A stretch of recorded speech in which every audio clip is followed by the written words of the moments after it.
All right. Welcome, y'all, to The Forsaken. Another wondrous night.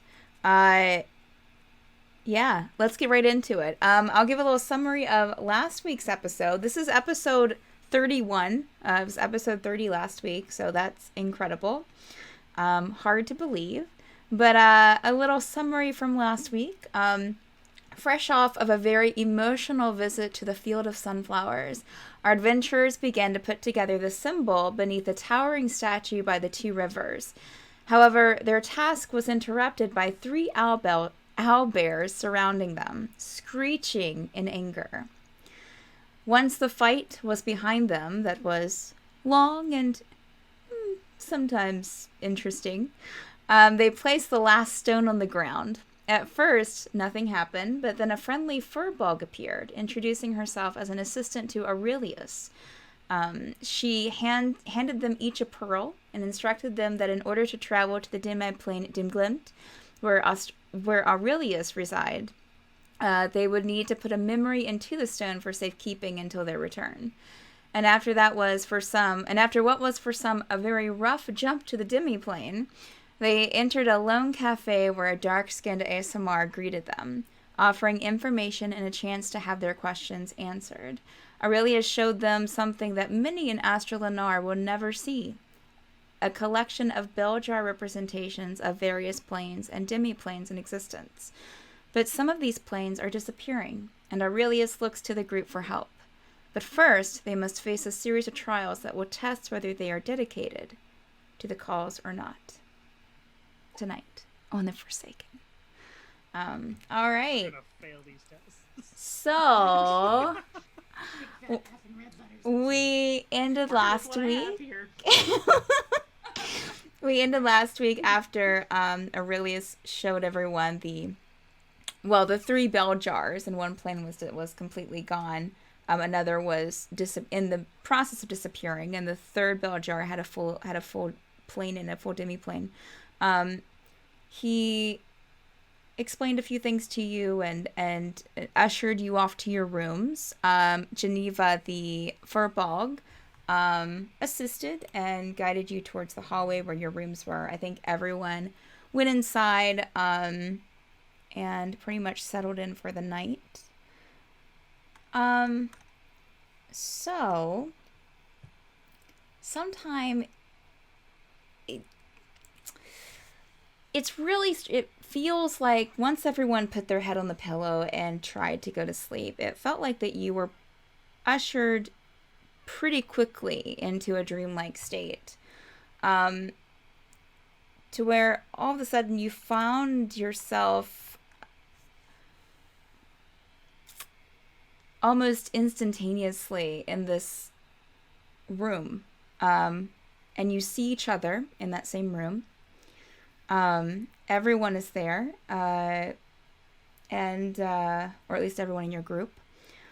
As you look about the room, it's probably something most of you have not seen before.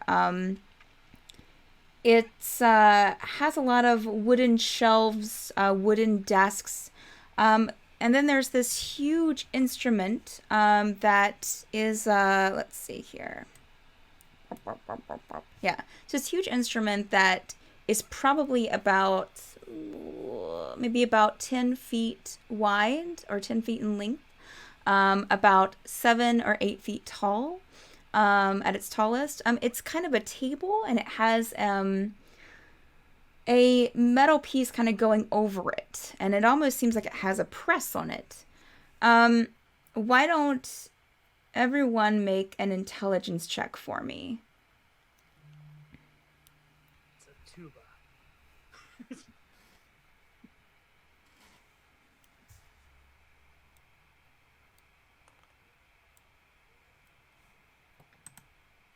13. Okay. 14. 19. 3.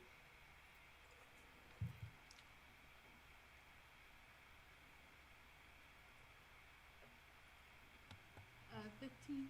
Okay. I would say that anyone with a 13 or above would recognize this as a printing press. There are, and as you look around further, there are, along on the wooden shelving, there are these drawers. A couple of them are partially pulled out, and there are little stamps in them that make up letters and punctuation. There are some capital letters, there are smaller letters. There's a couple of different fonts, a couple of different like font types that you could choose from. There are these two big, almost like, how do I describe this? It's a stick, and then on the end of it has this big like leather padding, which those of you with a 15 or higher would recognize as what they would put the ink on. So you'd press that into the ink and then press that onto the letters that you put onto the printing press to print something. And for players' knowledge, it's something like a Gutenberg-style printing press, if you're familiar. Just so you kind of have a mental image, since I don't have a picture to show you. And so there's a couple machines like this, along with supplies of ink and things on shelves.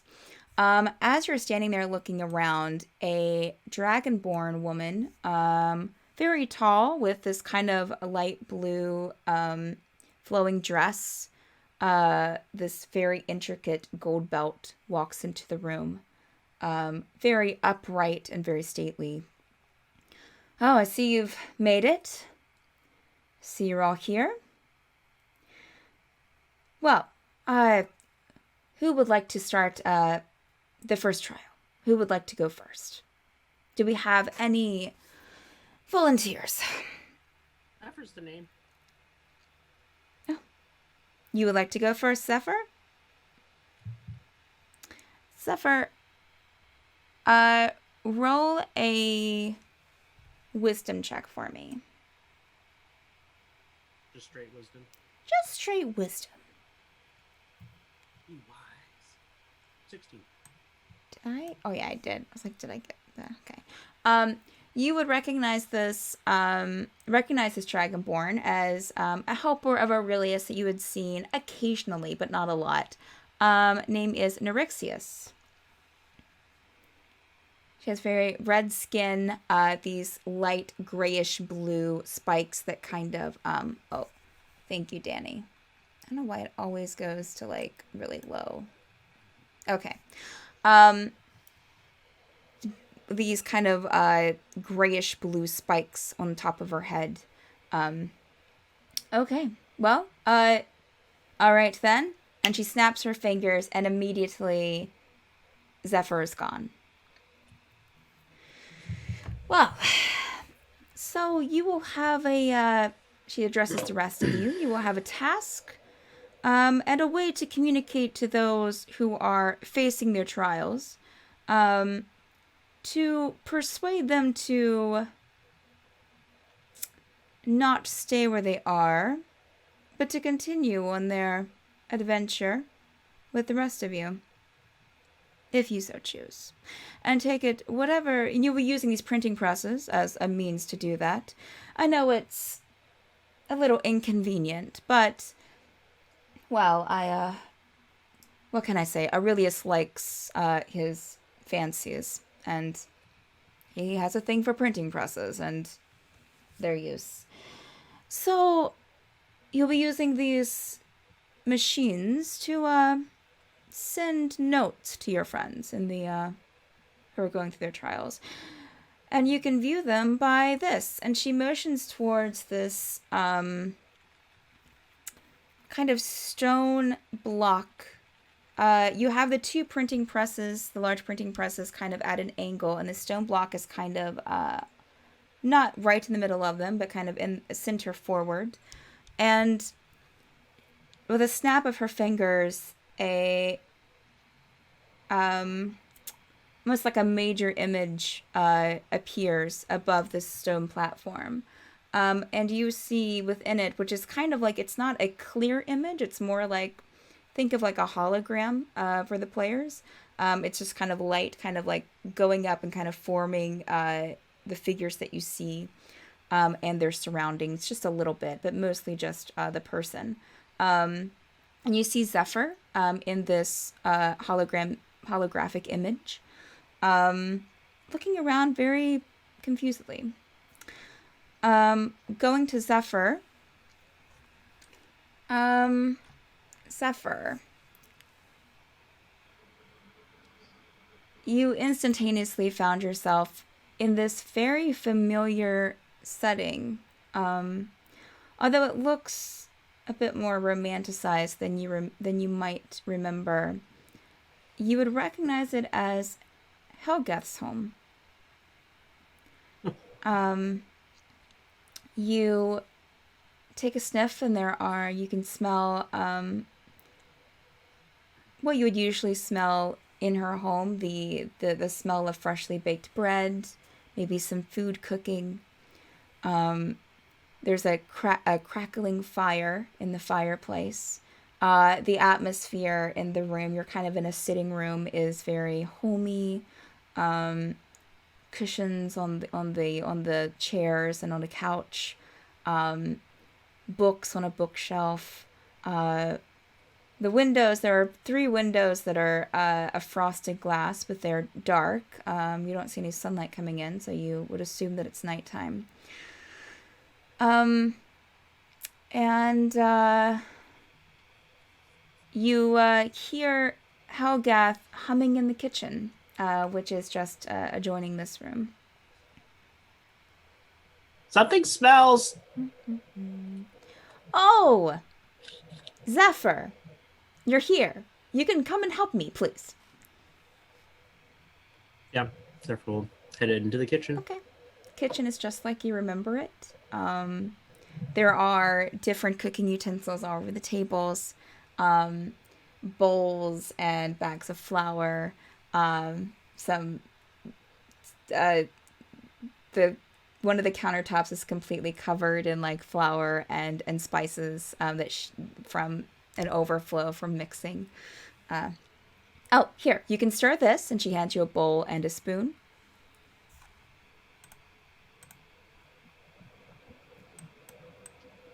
So, how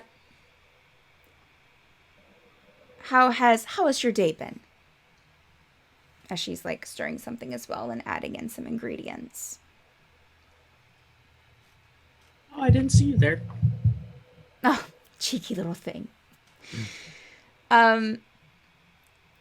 Also, that time you hear some footsteps coming in kind of from behind you, and if you turn and look, you would see Deft with Pockets, a tabaxi, step in. Oh, Deft, you can help as well. Thank you. Mind your pockets. I actually need to ask you a question here.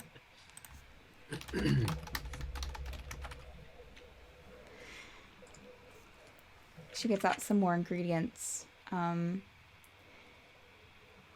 Daft gives a small chuckle to your response, Zephyr.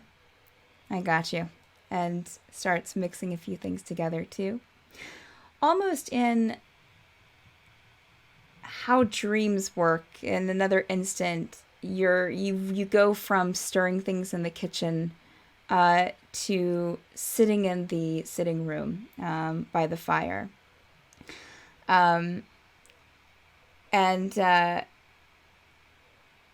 Helgath is there reading a book. Maybe kind of having the book sitting in her lap and knitting something at the same time. She was always a multitasker. Daft is kind of over there sorting some yarn for her.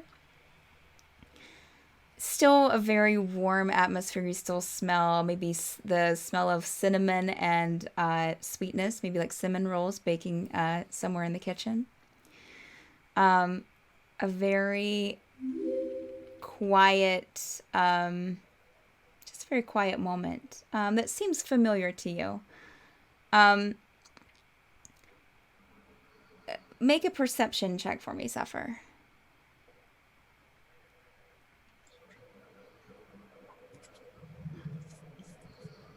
15? your gaze kind of goes back to the windows, and where it looks dark outside, it looks also you see these odd red flashes, and this and so suddenly you can almost hear the sound of like beside the usual like crackling of a fireplace. It sounds more like a fire roaring. And you hear very distant screams and almost can pinpoint the sounds of the adventures that you have been helping for the past few days. But they are very distant. Negative side effects. Oh, is something bothering you, Zephyr? Don't let those thoughts get into your head. Negative side effects.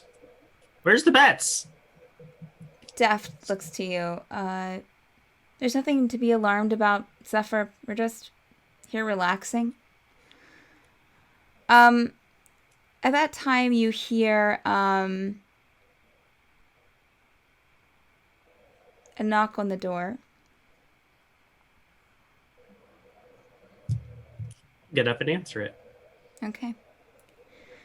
Cheeky little thing. On the other side of the door, you go up to the door and you touch the doorknob and it feels unusually warm.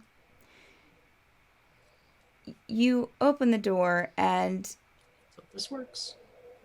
smoke kind of rolls in. Not only at your feet, but also kind of rolling in above, like almost the way that smoke from a fire would rise and roll in and roll above, on the ceiling. Negative side effects. Do you look back at Deft and Helgeth? Yeah. They are not. They're just doing. Helgeth's still reading, still knitting. Deft is still helping with the yarn. Did you even plan this out? As the smoke rolls in, the screaming from outside sounds a little bit louder. But it still sounds like it's a distance away. But you can almost pinpoint Gerbil and Tegan, Silvera, or Pixrin. Hang in there! What are you yelling about? And then from out of the smoke comes Aurelius with a smile on his face. Ah, I see you're doing well, Zephyr. Pats you on the head and comes in. Going back. I don't know what to say to that. So going back to everyone else who are in the printing press room, you're seeing all of this through this kind of holographic image. Mostly focused on Zephyr and his reactions, but you can also see some of the people around him, hear a bit of what's being said and what's going on. So, how do you want to respond? It's up to you. You can use the printing presses to print a message for your friend, and we'll make sure it gets over to him immediately. But the message is up to you. So let me get this straight. We're trying to convince him to leave where he is? Well, you see what's happening, don't you? I mean, it looks nice, but there's smoke rolling in. Do you want him to stay? I see that. I just wasn't. I wanted to refresh her on the rules, Right. the objectives. Well, I guess that's up to you. If you think that he's better in the place that he is, if he's better with this image of, or this memory of his family or what, he refers to as his family and his friends, then it's up to him. But you can have a chance to curve the tides, and if he's considering, look, the test is to make sure that you want to be doing this. We're not going to force you. If you would rather, these are but images of what, you could have or would prefer to have.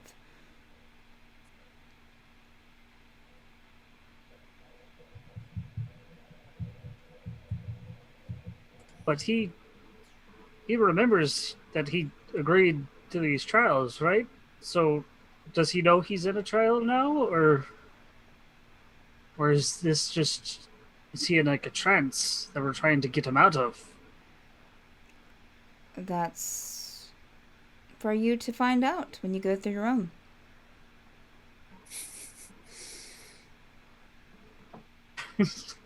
Jules just looks at everyone else for anything.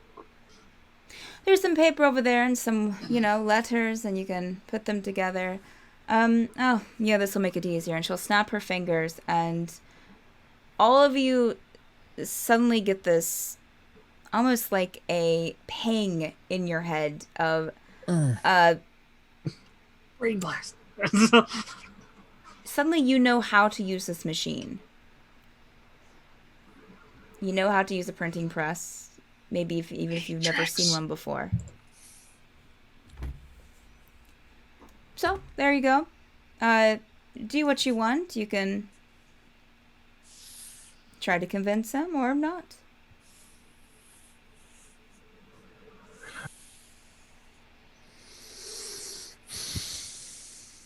I don't know much about him, do we? But he seemed very gung ho about joining the committee, taking this trial, right? Like, he was the first one of us to just volunteer. I'm gonna go up and start working on the printing press. Okay. What are you doing exactly? I'm Are you going getting to- letters out? Yeah, I'm gonna start forming a letter that I'll make and print and send into him. Okay. Am I saying now what it says, or what am I doing? Yeah, with if you that? want to say it out loud, what you wanted to say, or you can send it to me. I mean, if you want to confer with the rest on what you're sending him, but I don't know about you guys. We obviously don't know much about him, so I'm trying to think of touchstones. I don't know if he doesn't remember us right now, or if he does. But the world he's in is not real. So I'm trying to be as straightforward as possible. And currently what I'm spitballing is just saying the world is a lie. Meet us at the field of sunflowers. And that might snap him out of it. Any thoughts? I'm it's open to worth criticism. I mean, like I said, we barely know the word. But I mean, I guess that's just Person, bird plans. person. Thank you. I guess it's as good as plan as any. I was thinking maybe try to get him to remember why he wanted to join. I mean, But do you know why? no, that's why I'm just saying, like, like Exactly. vague, like, remember why you volunteered for the committee. Or, Sure, I'll throw it in there. well, between that's the good. two. Save paper. Yeah. It's good. So so you're ready. So Okay. Okay. I'll help Red collect the letters. Yeah. 3 hours later. So we're saying the world's a lie. Remember why you committed to the committee. Meet us at the field of sunflowers. Okay. P.S. Alright. Where's the bets? Should we? Yeah, maybe that will remind him of the festival.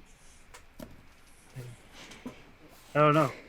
Is that memorable enough? I don't know. Does he go to a lot of festivals? We I don't guess know we'll find anything out. about him. I guess we'll find out. I'm imagining we might have more time to send another letter so we could see how this one plays out. Customize it. Okay. All right. All right. So going back to Zephyr. Zephyr, as your the door is still open, smoke is still pouring in. It oddly enough isn't like as usually smoke would do, like fill up the room. It seems to be kind of dissipating after it gets so many feet inside the door, but it is still coming in into the room. You still hear the screaming, but Aurelius walks past you and walks over to Helgeth and Deft. Good to see the both of you. I smell cinnamon rolls. My favorite. I made them just for you. Well, and they can have some as well, of course. Negative side effects. Oh, Zephyr, are you going to have a cinnamon roll as well? Please, close the door. Come on in. I could go either way. Just as you're standing there, Zephyr, you feel something hit your feet. You look down, and it is a note. A piece of paper. Kind of large, so we'll say that because they would be doing it on small paper, so it's large and it's folded. Poster board.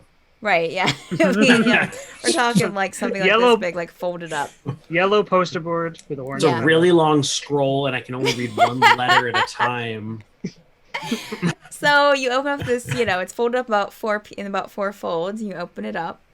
And it reads, the scroll's a lie. Remember why you committed to the committee. Remember your commitment to the committee. Meet us at the field of sunflowers. P.S. Where's the bets? You can plan this out. And in that moment, you'll remember, your what Aurelius had commanded of you before, or asked you to do, to find this group, to take them to the field of sunflowers.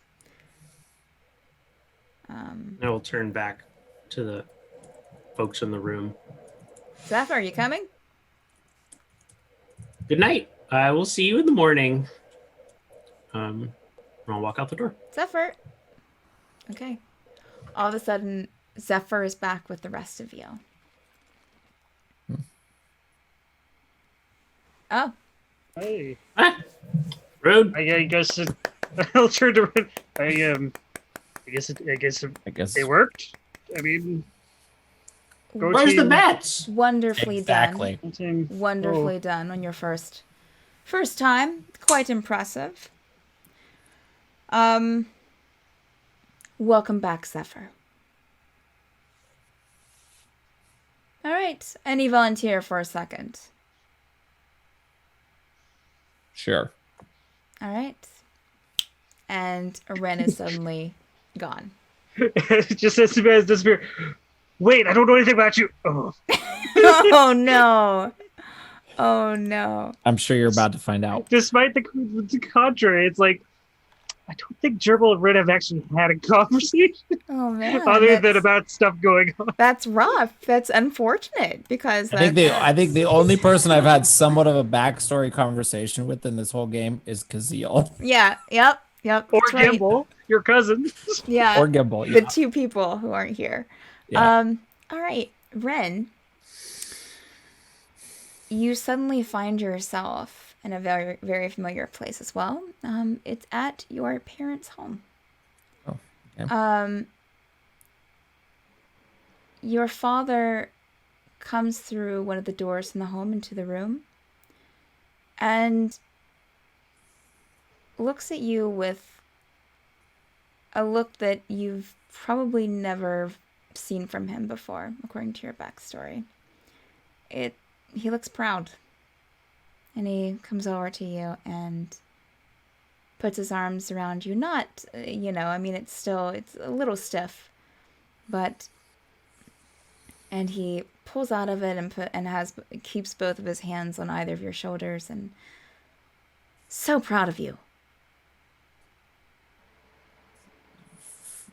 For what, Dad?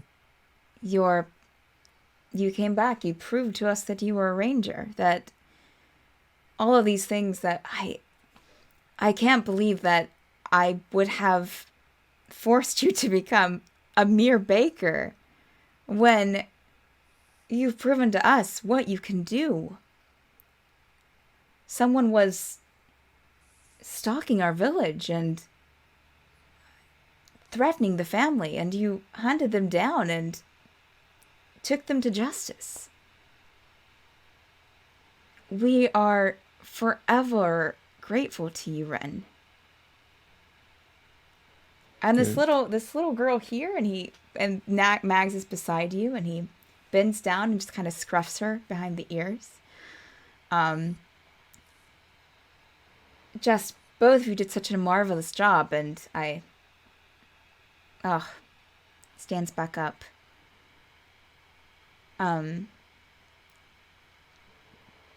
You look surprised.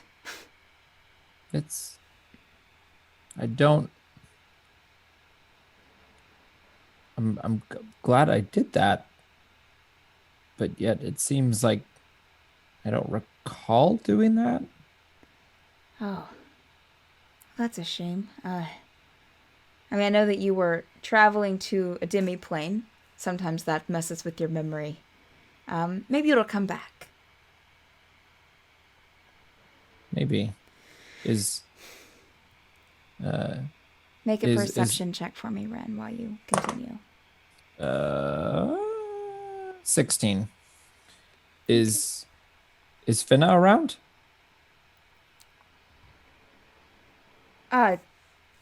As you ask that, your father gestures off to the side, and where 2 seconds ago it was just you and him in an empty room, you just turn your head, and suddenly the room is lit by the fireplace, and your brothers and sisters and their families are there in the room looking at you proudly, expectantly, just smiling. The kids are laughing and playing with each other and running around.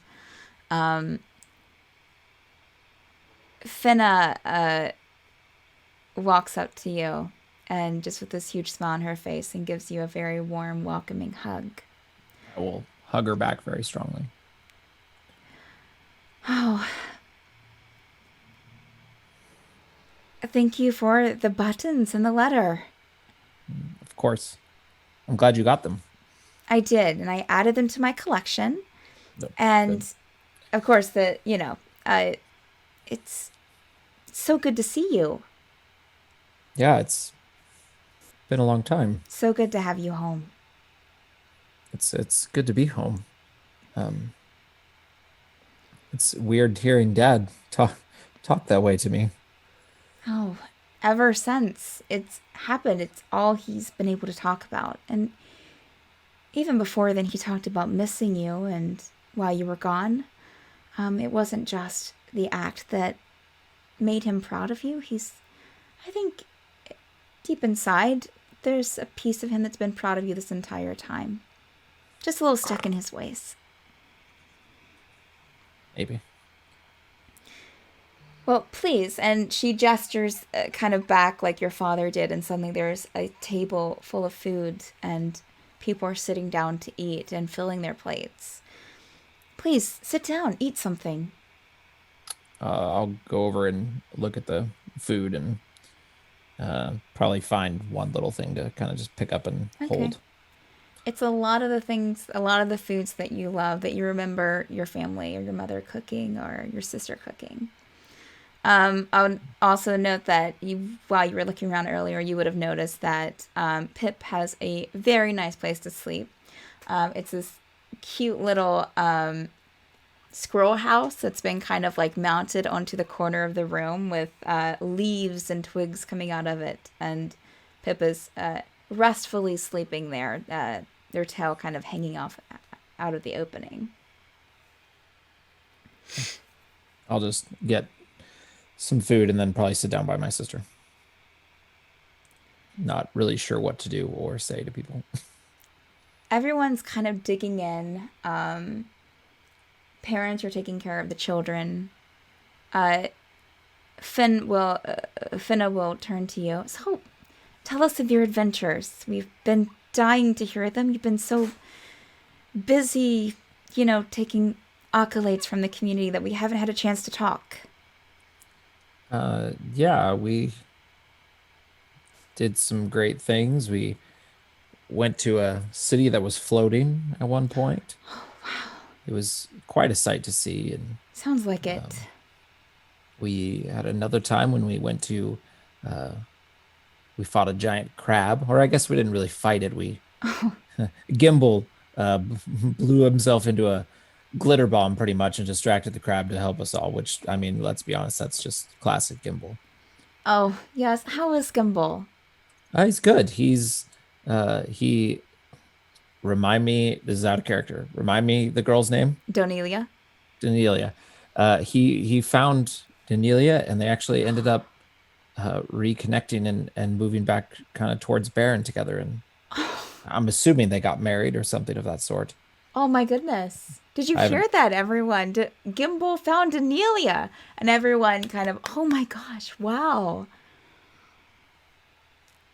And so then we ended up in another continent and went to a festival, and I should have won this frozen hair contest, but then somehow my friend Gimbal won instead, and Oh.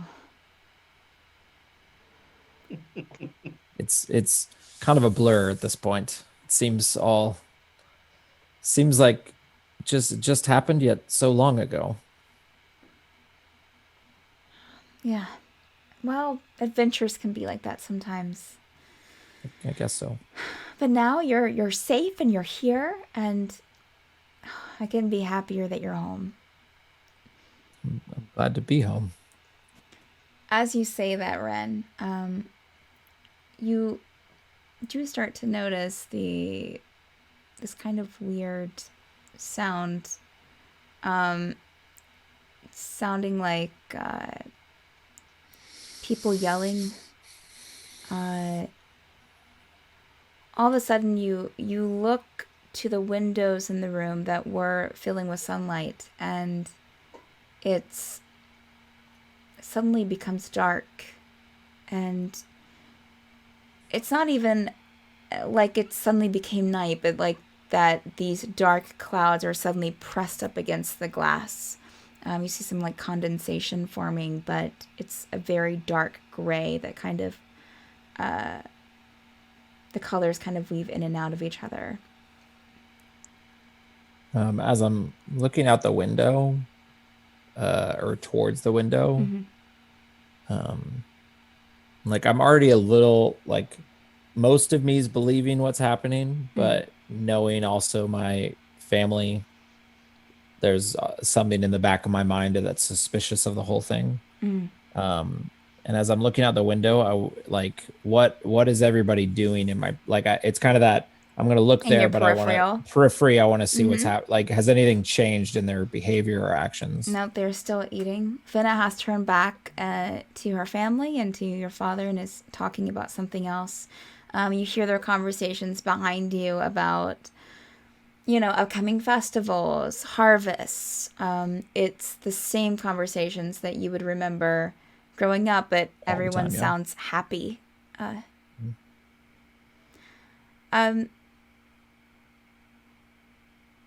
Mags is at your feet. She seems a little restless. I'll kind of pet her head and look at her. And are you feeling how I'm feeling, girl? She's facing the window and just kind of looks up to you and kind of lays down with her head kind of propped up in a way that's still looking towards the window.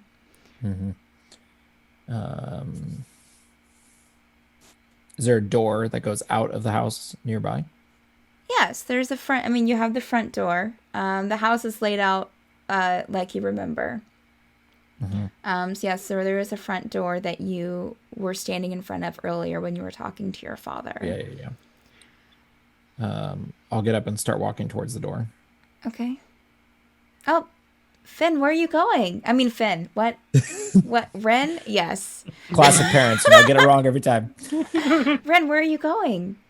Please. Mom, that's the dog's name. You didn't eat enough. I just need to see something. I'll come back and eat in a second. And I'll go up to the door and open it. You open the door and you hear kind of maybe footsteps behind you too, like someone's kind of stepping towards you behind you, like from the table area. You do hear maybe your sister's voice over your shoulder. As you open the door, though, I would say that probably goes away, at least for you. Standing on the other side of the door is a very familiar face. A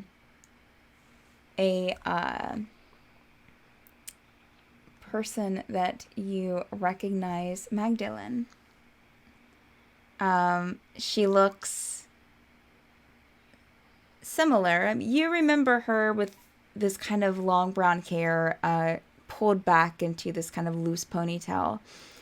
In fact, that'd be one of your last memories, and the wisps of brown hair kind of going around her face.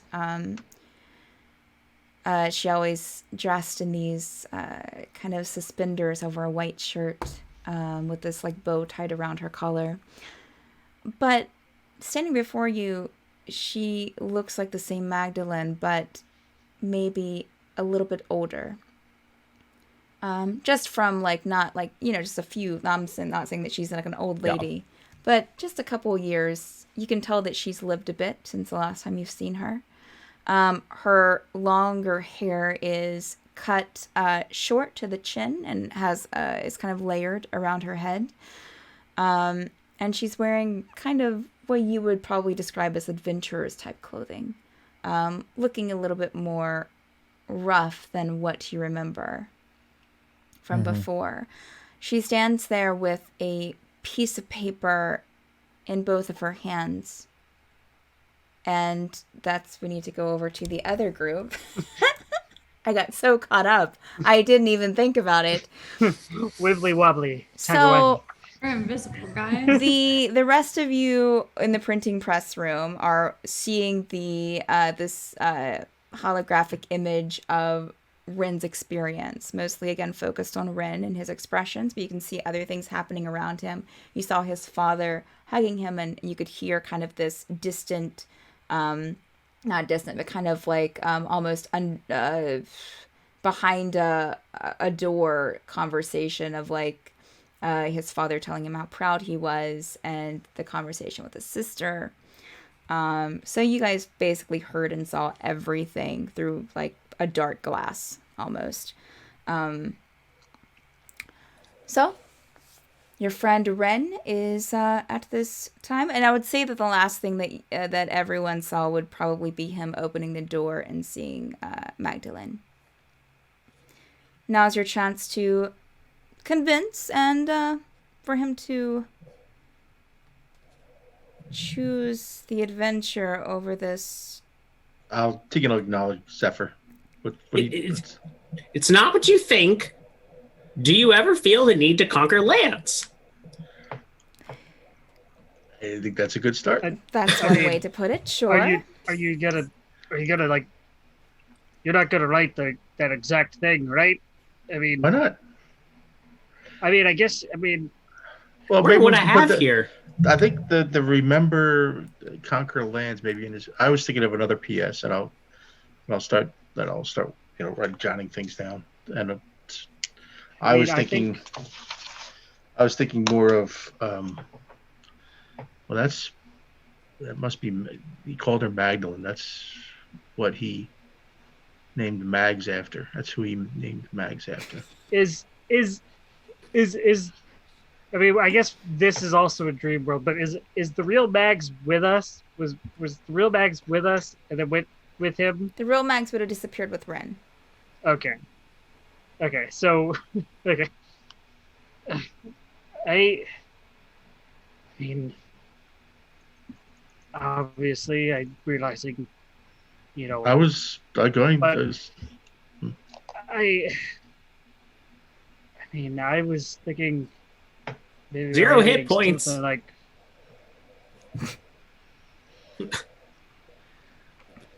just got a headache.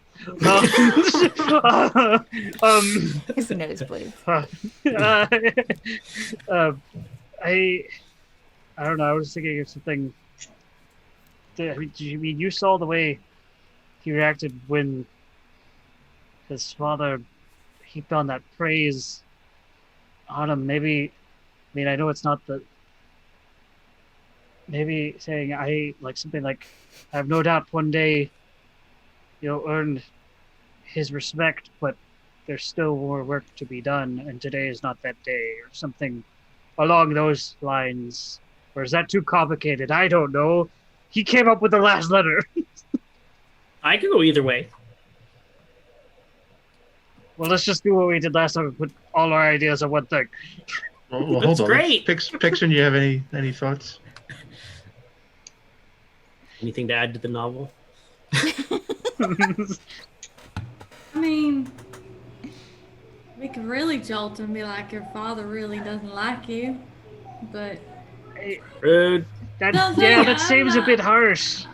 Because then, would you want to stay in the reality where he does like you? I don't know. Come from is kind of harsh, but I mean, I'll go with whatever you guys decide. I had Cheeky little thing. one thought, and it was a long shot. I was going to put down, Magdalene can't really be there. Or made us at Baron.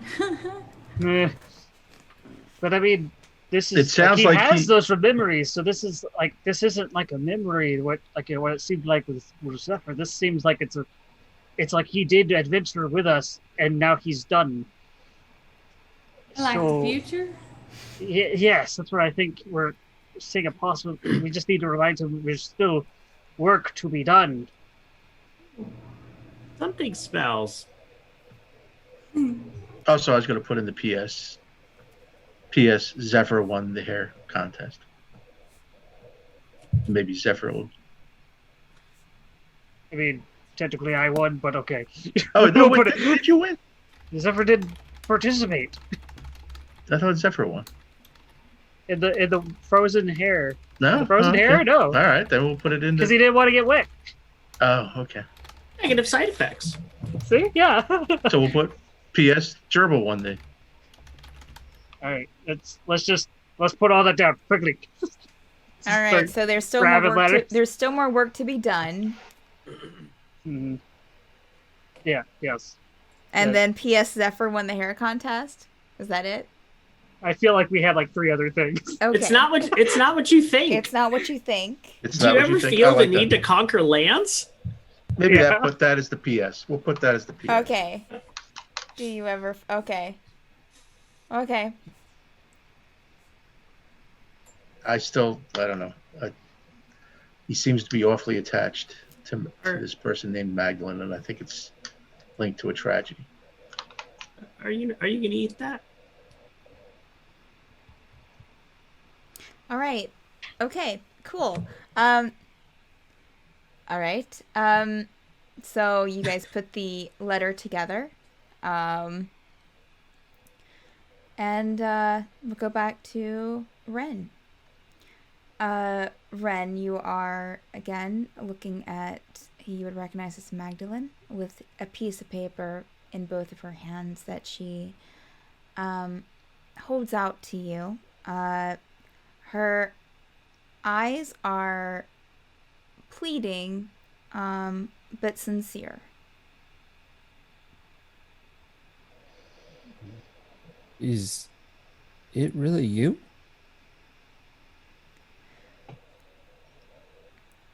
I am who you think I am.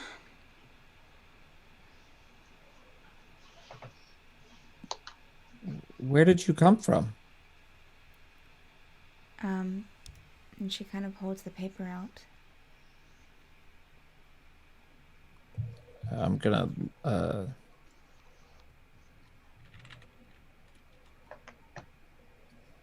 Do you want me to read that? Yes. I'll reach out and take it. On the paper, you read, There's still more work to be done. It's not what you think. P.S. Do you ever feel the need to conquer lands? I kind of hold it, and I'll look at Mags, and then look back at Magdalene. Where did you get this? I will say, looking back, Ren, after the shock of seeing Magdalene wore off, you did start to realize that there is smoke pouring in through the door. And through the smoke, through this dark smoke, you see almost like flashes of light, and you hear that distant yelling that you heard at the table, but it's a bit louder. And it seems to be slowly getting darker. And what was your question? I'm sorry, Zach. I asked, where did she get the letter? I believe it's from people you know. I don't know why I'm still holding a paper, but yeah. I believe it's from people you know. I kind of get closer to Magdalene, not Mags, not to be confusing. And I waited for you. You weren't there. But I know you're out there. And I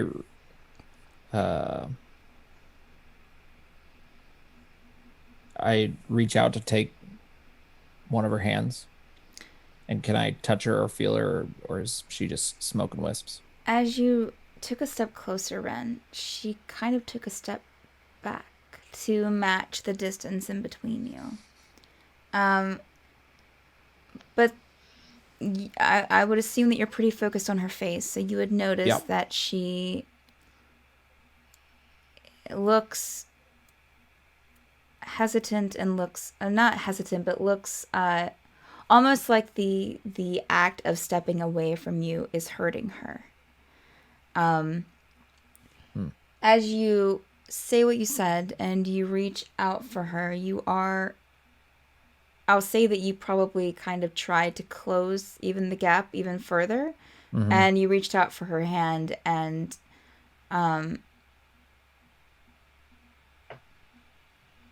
your hand goes through hers. Okay. Magdalene, still looking into your eyes, takes another step back. I'm sorry. It's not your fault. I know what I need to do, and I know what this is. And even though I know these words will fall flat and not reach her ears per se, but in the bare chance that they do, I want you to know that I will find you. You might be lost, you might be gone. I have no idea where you are now, but I will search all of this world until I find you. Do you understand? She nods slightly, and she takes another step back, and the clouds and the fog almost are wisping her away, but before she fully disappears, you hear almost in your mind saying,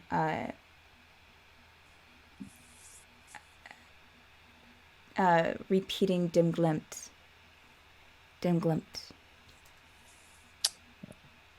Okay. And just as you're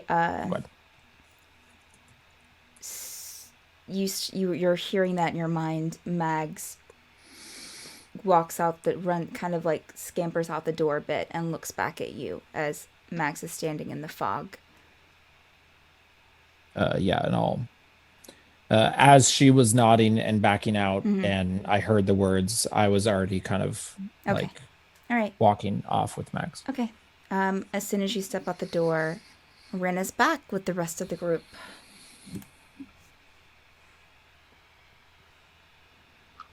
Hey, everybody. Looks good. Thanks. And so is Mags. Mags is at his feet. That seemed to be a bit more. I don't want to talk about it right now. Fair enough. Understandable.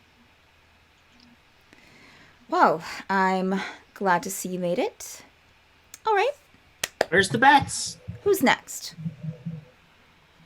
Tegan will go. Raise his hand. Good to hear. And Tegan is gone. I'm doomed. Wait, what's your mother's name? I am doomed. Oh, to fly. All right. So, Tegan, suddenly you find yourself in a very familiar setting. It's your household growing up when you were younger. You are in what would be considered the sitting area of your parents' home.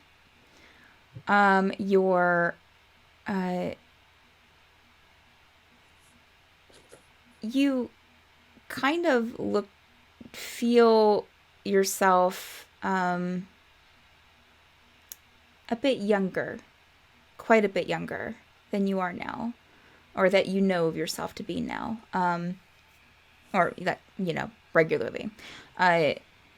It feels like the time, around the time that your mother became ill, around that age. You see your father walk through the room absent-mindedly, looks to you, Tegan, and kind of just passes through, busy looking through some paper in his hands, flipping through them. And then your mother, you hear your mother call for your father from another room, just like a room over. You hear your mother's voice call for your father.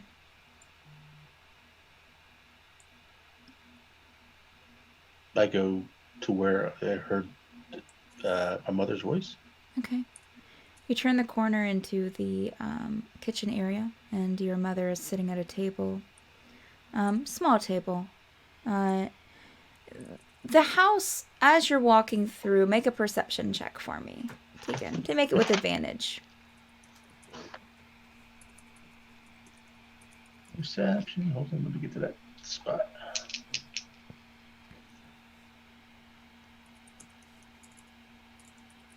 Okay, 14 plus 4. Okay. 18. As you're walking through, it does look familiar, but it also looks, your family was very poor. It feels, in the way that the house is, I say decorated, but the way that it's kept feels like they might have had, the home feels like your parents might have a little bit more money than what you remember them having. There are a couple of knickknacks here and there. It's not as bare bones as what you remember. There aren't any broken pieces off of armchairs or,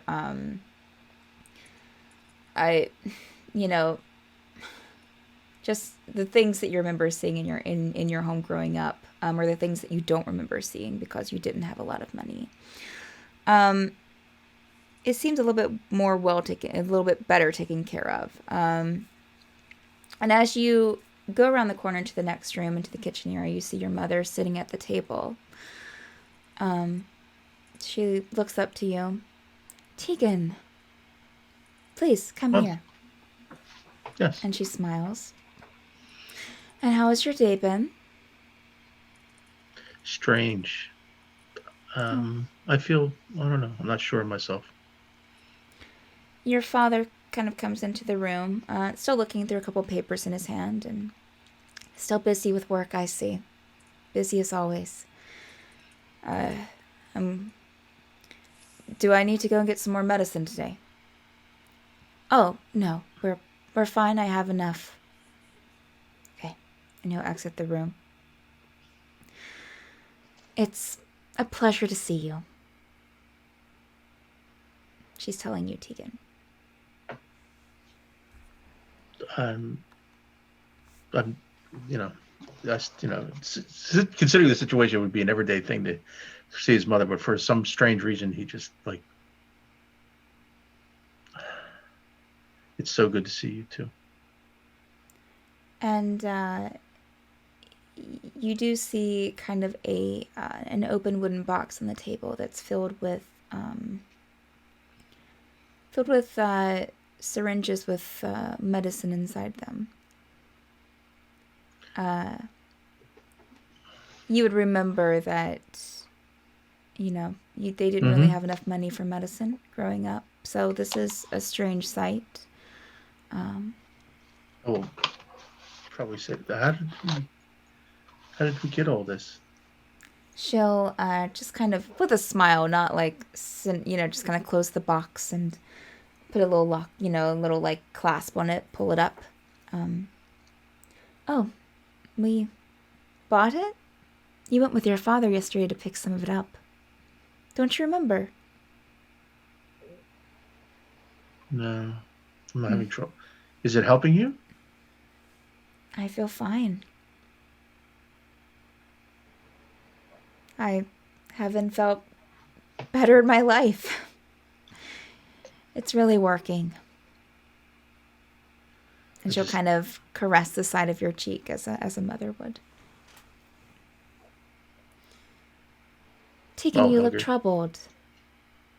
I don't know what it is. I'm just not sure. We're struggling. We're always struggling. I don't know. Oh, well, not since your father got the job. We've been fine ever since. Job? Is there a new job? We're tanners. We make leather. Yes. Well, that wasn't working out, so he started working elsewhere and makes enough money now. Sort of gets that, like, this is, I don't know. He doesn't, he's uneasy about it. And I would say the house doesn't have that smell that you remember of the tanners either. Right. It smells a little bit fresher. That the hint of it still kind of lingers in the air because as it's kind of permeated into clothing and furniture, but it definitely smells better than you remember. Fresher. So, I'm a little concerned that you're so confused about everything, but I'm feeling fine, I promise. And just then, hear a knock at the door. I'll get it. You hear the door open and, welcome. You're early. And into the kitchen walks another familiar face, Nelian, who sits at the table and has a big smile on his face. It reminds you of the Nelian that you knew. Of course, that was a life that was separated from this one. But your mother looks at ease. Oh, Nelian, thank you for dropping by. And she'll kind of reach a hand over the table and kind of clasp his hand, friendly-wise, and it's good to see you. I just dropped by to say hello. Tegan, are you doing well? I think I am feeling something. I know you. We know each other. Yes, I would say so. Your father works for me. What?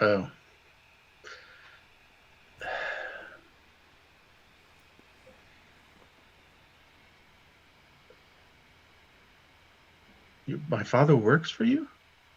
Yes. As of a few weeks ago. Don't you? Are you okay? What does he do for you? Oh, things here and there. I didn't know you were skilled with leather. Oh, it's not leather work. And he kind of looks to your mother. And your mother's like, oh, no, it's not. I just told you it wasn't leather work, Tegan. Oh. Yeah,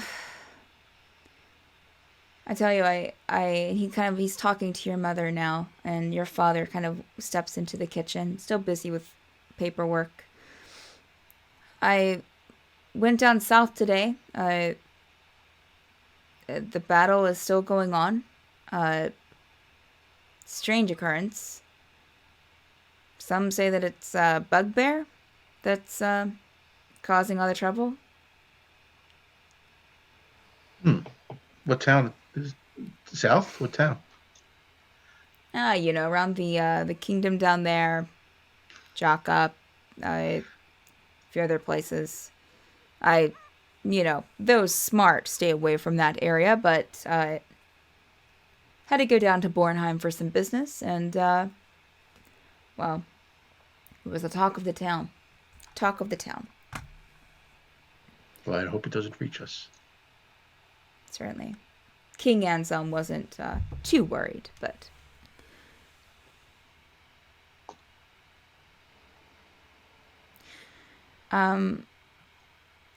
For some, he just feels compelled to sit next to his mother. Okay. And Yeah. just spend time with her and Kneeling kind of talks over towards your father. Person against person, arcane against the arcane. The arcane against those who don't don't have anything to do with magic. Strange situation. As you're sitting by your mother, Tegan, you would start to hear the distant sounds of battle. Very distant screaming.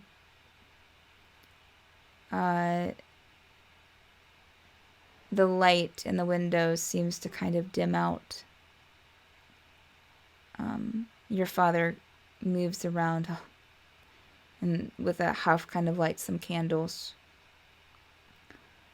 Your mother kind of looks around confusedly. This is strange. But she doesn't seem worried.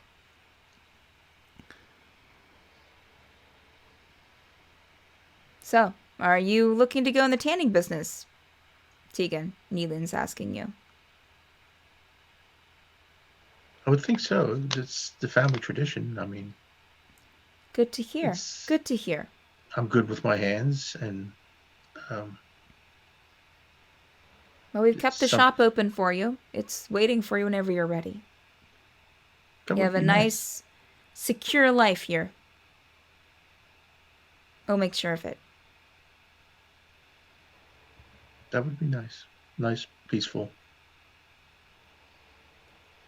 I could see myself doing this. And you hear another knock at the door. You look around and no one seems to be responding to the knock. Neelian starts talking to your father again, and your mother's responding and starts to do a bit of needlework at the table.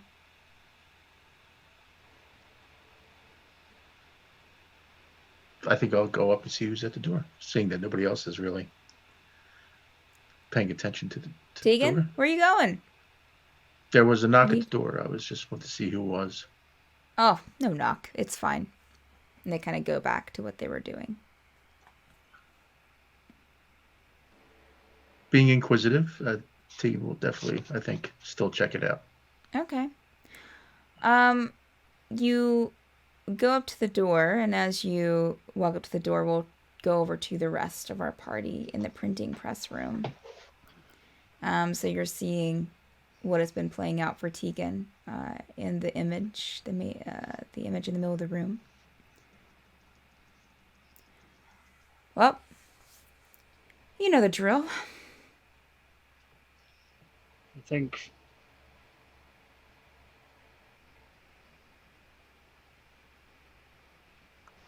think we should write that Eldrin is still out there. That should trigger some things, right? Sounds good to me. Maybe also This page might also put remember Christian Kring. That was pretty dramatic. You know, with all that going on.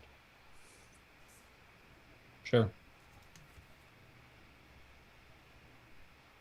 Well, okay then. So Eldrin is still out there. Eldred is out there. Still out there.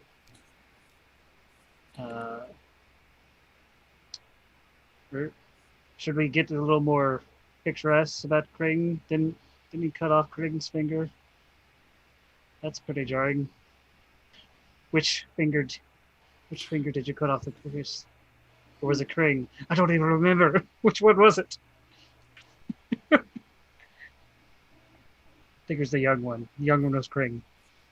Krig. Yes, young one was Kring. Krieg. Yes. So many people.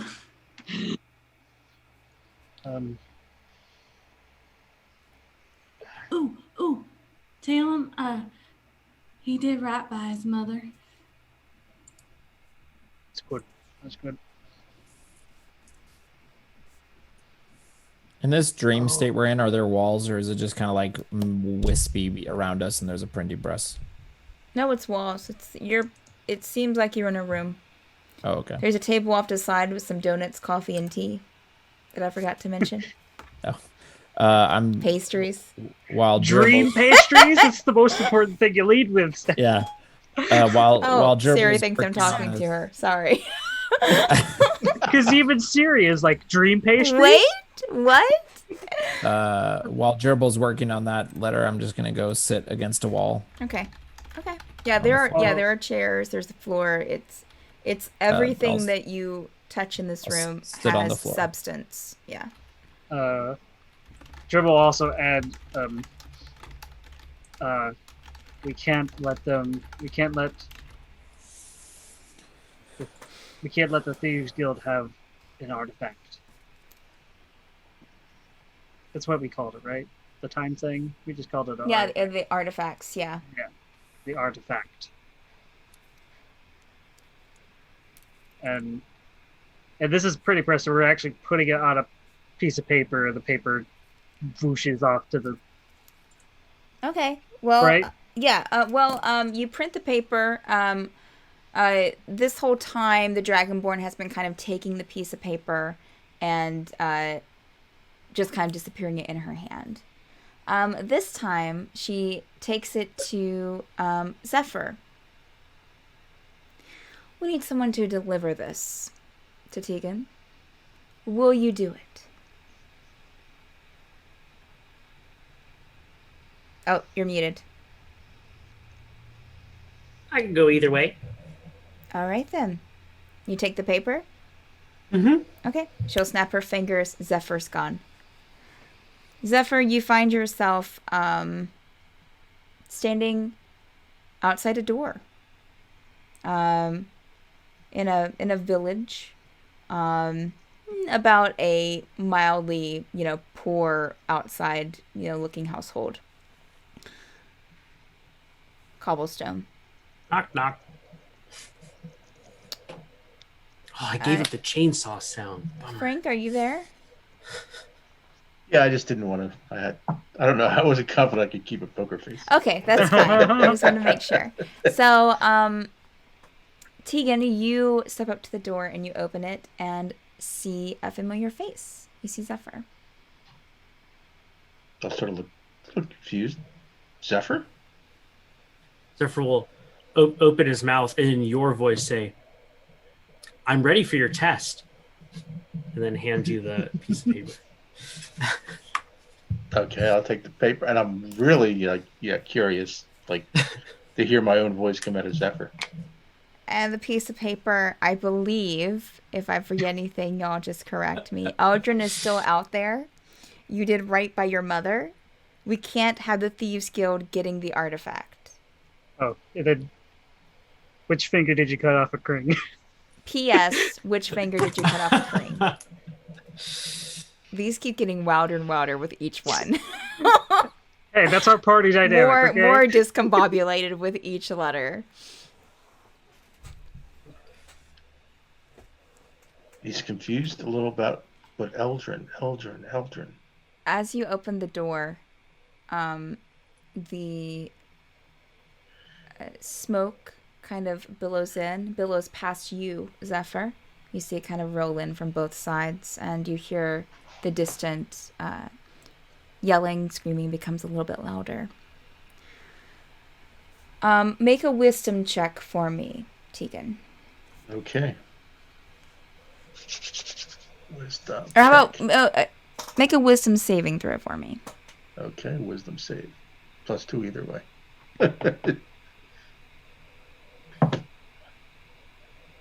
Oh dear. We'd never see it take it again. Yes. Yes. What did you roll? A 1. Oh, bless you. Work with what I have here. Yeah, you don't remember the name Eldrin doesn't ring a bell to you. Okay, I kind of agree with that. Okay. But I mean, I'm seeing this sort of chaos outside the house, right? Yeah, I mean, you see the smoke roll in, you hear the sounds. I mean, that's as far as chaos as you get. You might see a kind of stray spark or a stray almost like piece of ash, but that's it.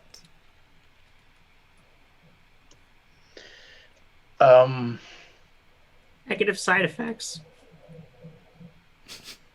Zephyr's like, I've seen this before.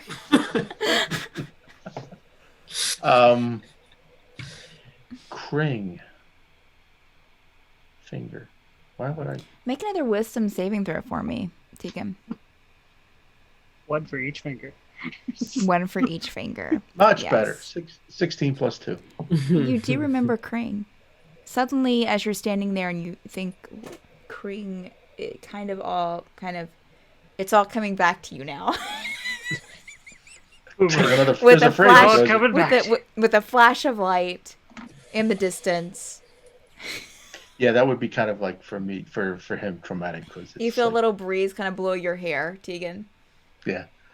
But the phrase that really probably gets my attention is I did all right by my mother. And I kind of think you would remember, and that would trigger him to remember. Yeah. And he'll look at Zephyr. Thank you. And then I'll be right with you. Good night. I'll see you in the morning. And again, he'll like with the other, the smoke kind of rolls into the house, but it kind of dissipates a few feet inside the door, so it's not like filling the room or anything. Are you walking back to the kitchen? Yes, for a moment. Gosh, I haven't rolled anything tonight. That's unfortunate. Okay.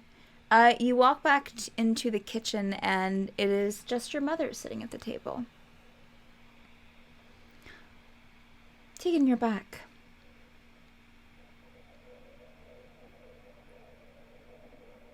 You know I would do anything for you. Oh, I know that. As would I for you. And she. I know. How close are you standing to her, Tegan? You just standing in the doorway, or do you walk over to the table to her? Just in the doorway, because Okay. he's. All right. I think at this point, fine. Tegan kind of knows what's. Just so wanted he's to not make sure before I say. Dexterity saving throw. Yeah. As I would for you.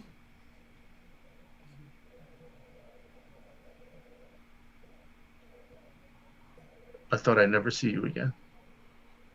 Oh, Tegan. We'll always see each other again. I really hope you're right. But I must go. My little boy. My brave little boy.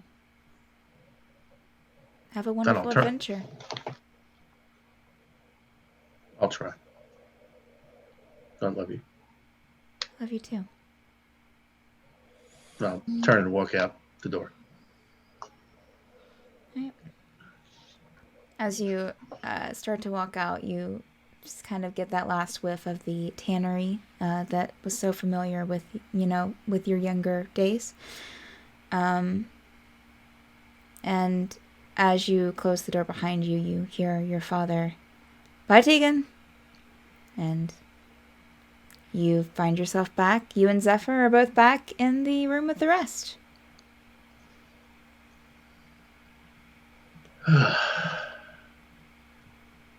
Excuse me. Sensitive. Okay. It'll be okay. Hang in there. I'll try. Thank you, Zephyr. Well, And thank you. And I thank, turn to each of them and thank them. Right. Well, let's get this over with. Oh, well, first, let's take a break. We've had enough emotional trauma for a few minutes. Let's, please. And she motions to the table with the donuts and the coffee and the tea. Gerbil's ears, physically droop. Oh, I didn't see you Why there. does this feel like an AA meeting or something? Please. Donuts and coffee in the corner. Help You can yourself. eat that. And also, there's a restroom down the hallway. And that's where we'll take our bio break for the night. So for those watching, we take an 8 to 10 minute bio break. Stay tuned. We will be back then with some more emotional trauma. All right. Bye. Mics are still high. Hi, I'm Gerbil, and I'm emotionally distraught. Hi, Gerbil.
I'm just going to say Melissa saved her ass. My ass.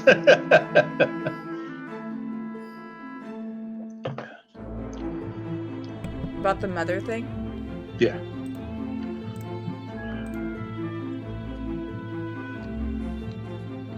So I teared up a little bit in real IRL. These are exactly the things that get me in movies and stories of the written variety, etc.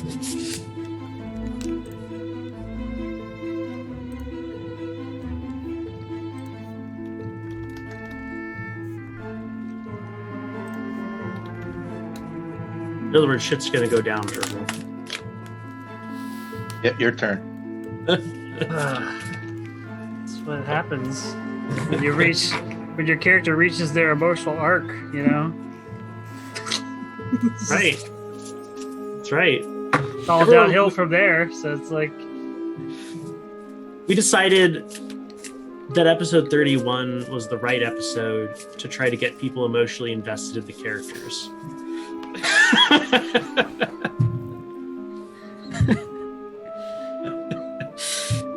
and their stories, you know. It's good. It's good. I love it. Moral of the story: pay attention during backstories. You know, the feels are great, Danny. I agree. It's like I love it. That's like it's during like this moment. It's like we've literally known each other for 2 weeks. I know. Yes. But it feels like we've known each other for an eternity. We've literally known Zeb for like 12 hours. Yeah. No, it's been like 24. It's been over, yeah. That's what I got here. At least a day. Never. At least like a day. the one person we probably know the most about a lot of their backstory is probably Kazeel, because we Kazeel, actually yeah. met his dad and he's gone. Womp womp. I had to dig through my notes to find the Eldrin name. I had forgotten. And then that's the name you didn't remember. So it's like, well, I was super impressed. I really was. It's like, wow, he wrote something down from someone else's backstory? That's amazing. whoa, hey. Well, hey. I'm just saying, no, I'm not saying just because of you. I'm saying in general. I try to write everything down. The problem is I can't read my handwriting. And I can't spell. Pretty sure I have it in this book somewhere, my notes as well somewhere. But I haven't transferred this to my laptop yet, so it's not all in my system yet.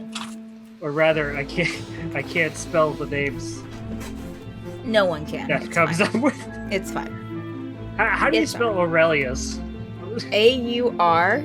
Oh, that's already You wrong. are. Already wrong. Aurelius, come on.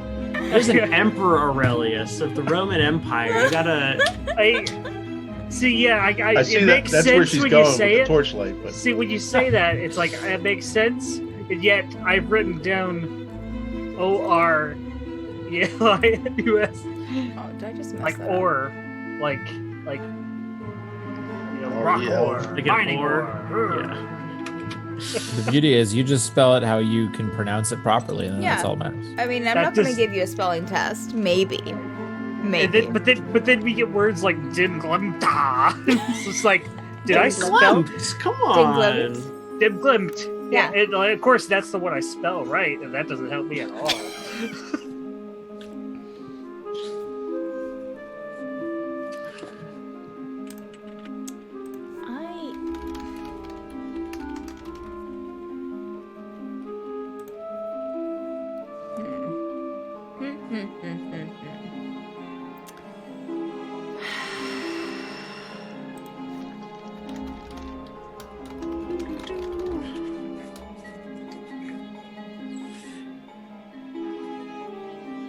Oh, that could be somewhere there.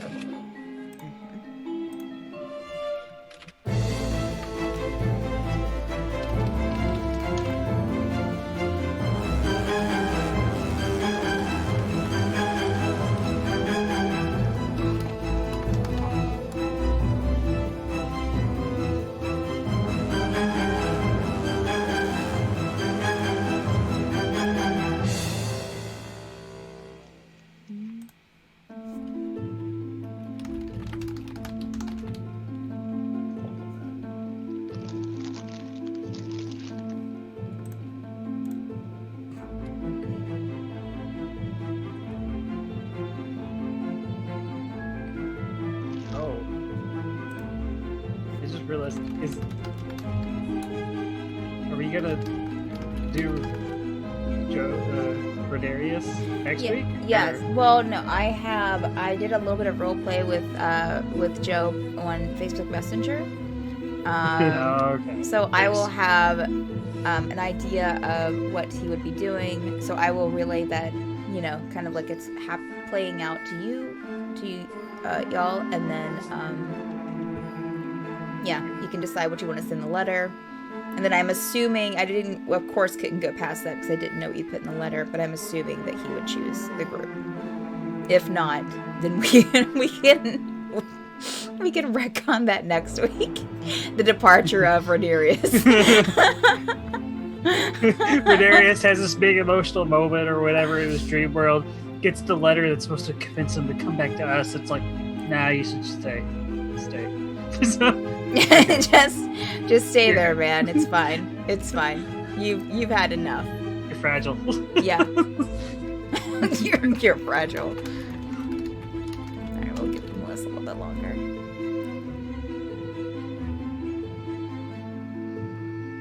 Oh. Mm-hmm. Ooh, Mm-hmm. I forgot all about that. I'm going to whip that in. Wait, what?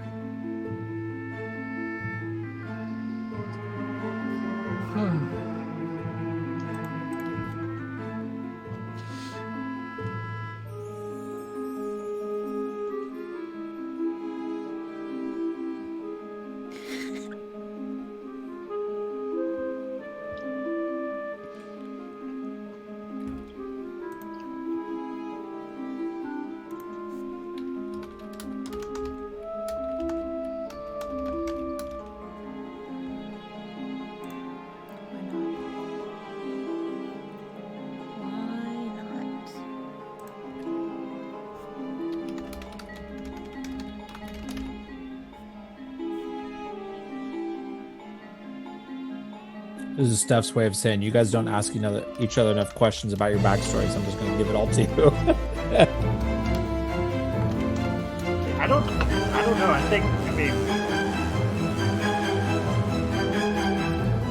Well, okay. You wouldn't know anything about Gerbil's backstory if we hadn't found that stupid sunflower field. Well, I mean, unless that didn't happen and we got to this episode and That's well. Now they would. I don't know. We still got like 8 pages of backstory that we haven't touched on.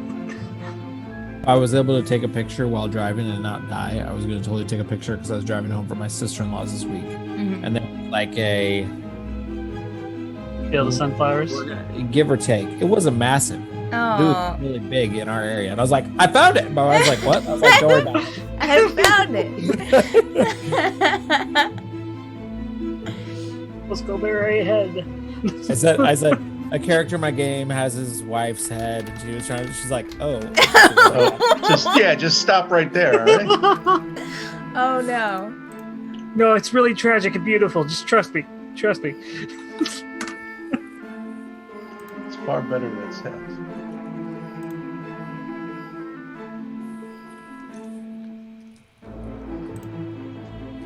Regina.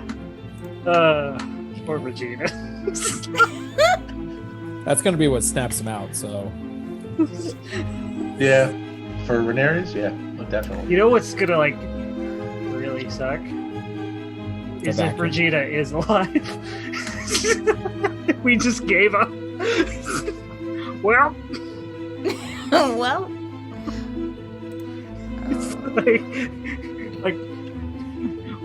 like we're celebrating episode session 100 and we're all level 20 and we're all like, yay, we're heroes of Astral Lenore realms, whatever. and then like the door just burst open and there's like a haggard Regina like limping in. Where were you? Oh no, well, that's ingot. No, That's what ingot's for. by session 100 we'd have killed it. Will you? It's not. We haven't given up on it. It's just filed away in the get back to you later cases. Yeah. Yeah, that's exactly what it is. Sure, that's what we'll Guys, say. Waiting we're for some better still leads. on a side quest. I mean, No, honest. for all we know, Kazil could actually have some of Regina's belongings that he just like dumped into his pack when we were in Yeah, you that don't know. prison. You don't know. For sure. Because we don't even know half the stuff he has. Alright. That- So we will go back to live in 3, 2, 1. And we're back. We're here. Thank you, chat, for hanging out and for, I don't know, staying there? Something. So we are back in the printer room, and you guys have y'all have had the opportunity to grab some coffee or tea or some pastries, donuts. I'd say there's a wide variety.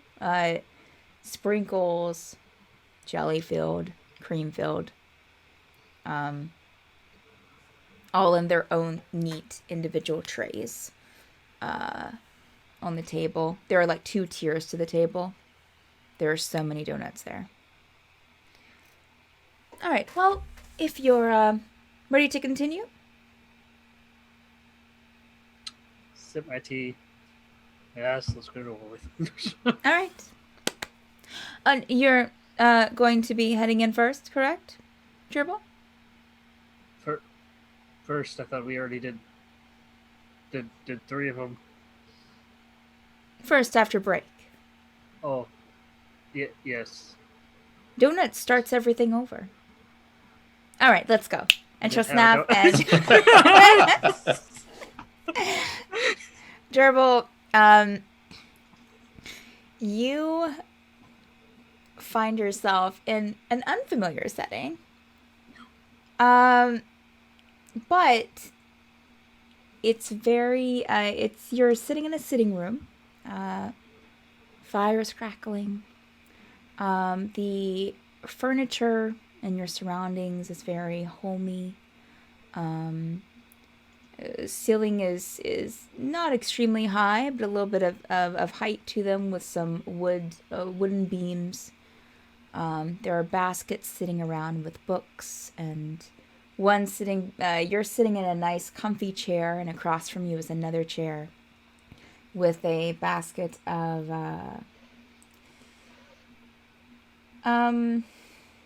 I don't know. Gosh, I've been saying everyone's been knitting, so we'll just say it's knitting stuff in the basket. I was afraid you were going to say Everyone you see a knits. basket of heads. No.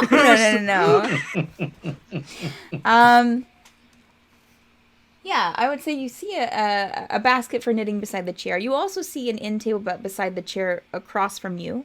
That's only, across from you, like maybe like 6 feet away from yours, but kind of facing your chair. An end table with a little basket of flowers on it. And it looks like maybe there's like a flower crown that's about halfway made that's sitting beside it. A cup of tea that's still steaming a bit. And you hear some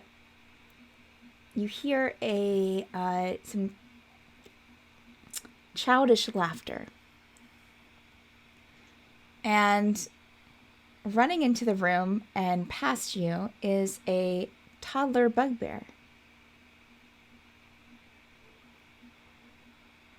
He laughs and just kind of looks back at you, still laughing and giggling, and then kind of looks back behind you and just starts laughing again and kind of runs into another room with these kind of like toddled steps.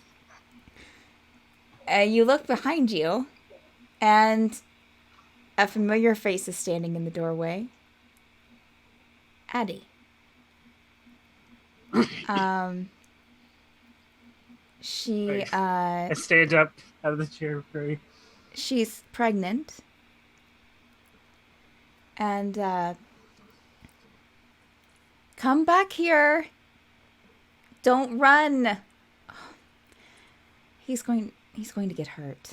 I keep telling him not to run in the house, and you need to, and she kind of gives you a playful kind of like slap on the shoulder that doesn't hurt or anything. It's just a little hit. You need to reinforce that. Sorry. He's a bugbear. That he is, but it doesn't give an excuse. Oh, and she kind of holds her belly and goes and sits in the chair across from you. Oh. So, what are you up to today? I was going to join the committee because of you. The committee. Another committee. No, the committee, your committee, the Torchlight Committee. Oh, that was ages ago. Magdalene, just give me one moment. I'm looking. Magdalene, and you see this kind of young elvish girl, probably in her early teens, kind of step around a corner. Magdalene, could you please, and she has this very long, flowy brown hair, a little bit curly, matches your fur color, Dribble. Magdalene, would you would you please go and get your brother and make sure he's, just watch him for a bit. My back is killing me. Yeah, I can do that. And she'll kind of disappear behind the corner.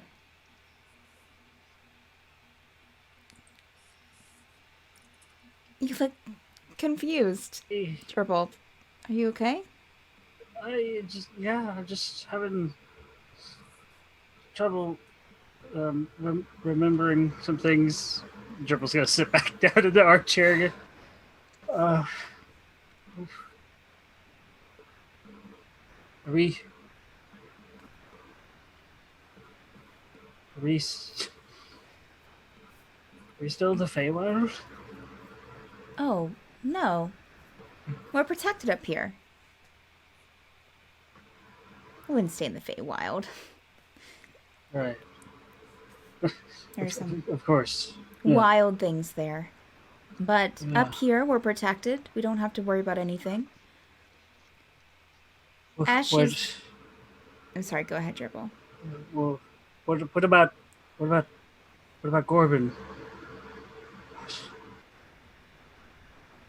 Corbin. My brother? Oh, yes.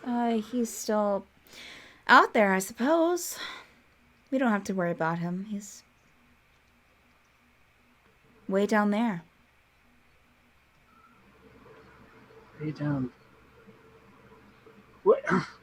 Dribble, Where? you're where are acting we? confused. Yes. You hear some kids kind of like some toddlerish like screaming in the background. Magdalene, please, just for a few moments. I'm sorry, what were you saying?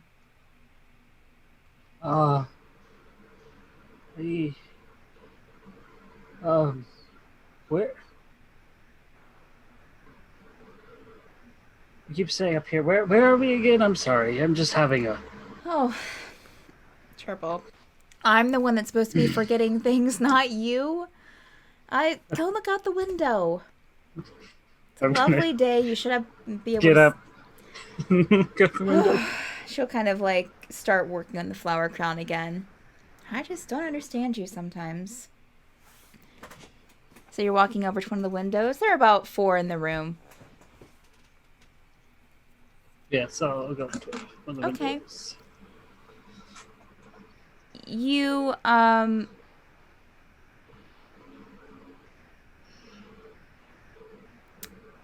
as you walk over to the window and it's sunny outside, these windows are not frosted, you can see right through them. As you look through the window, you see almost like a sky beyond, with these big fluffy white clouds, and it looks to be a beautiful day. As you walk closer and you look down out of the window, you see maybe a lip of land under the window. But then it drops off several feet to what you can see as fighting below. You see some bugbears. You see other races fighting against each other with swords and shields and some with magic. And just a battle. You see some laying on the ground, not moving. Addie starts humming in the background.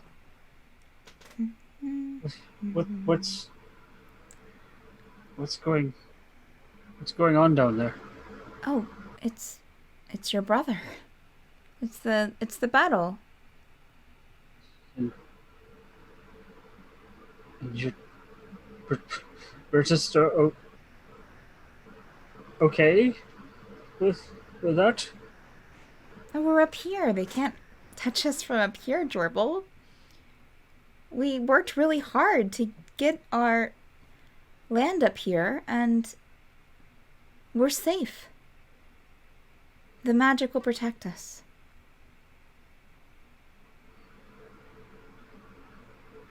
Don't worry. Isn't he my responsibility? You will hear her chair squeak, kind of squeak a bit as she gets up. And she'll come over to the window and kind of get side by side with you and take your hands in hers. We are your responsibility, Gerbil. You have children. We are safe. You don't need to worry about that anymore.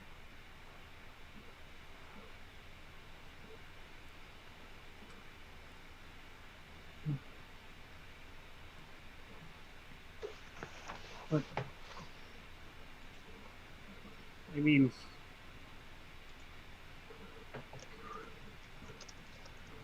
what kind of life is it's all just up here and floating above the world? I mean, don't we want our children to see the world? Don't we want them to be alive? To be safe? They're not going to be safe down there. And she kind of looks down out the window. Which shouldn't that be why they try to stop it? Not just because he's my brother, but to make the world safer for children. She'll put a hand on your cheek, Gerbil. Gerbil, if you leave, we won't see each other.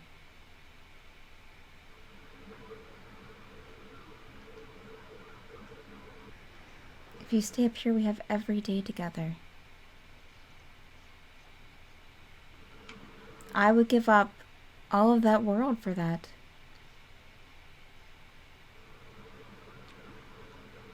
And as she says this, we'll go over to the rest of the group over in the printing press room. You say print lab.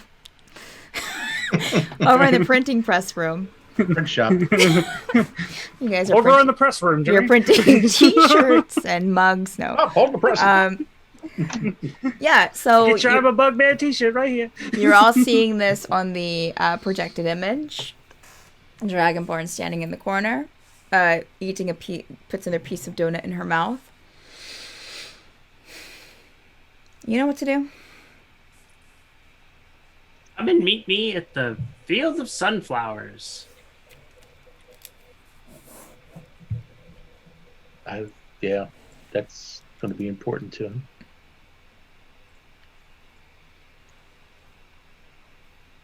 Cheese? Cheese?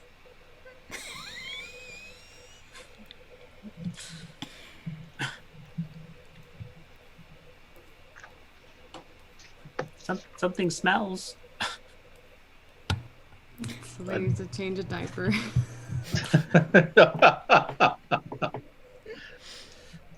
Definitely think, yeah, we should mention the sunflower field. It was very important to him.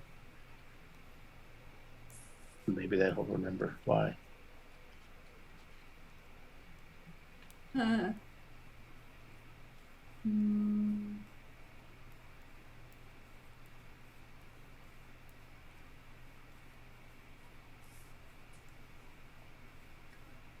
Your wife is a skull.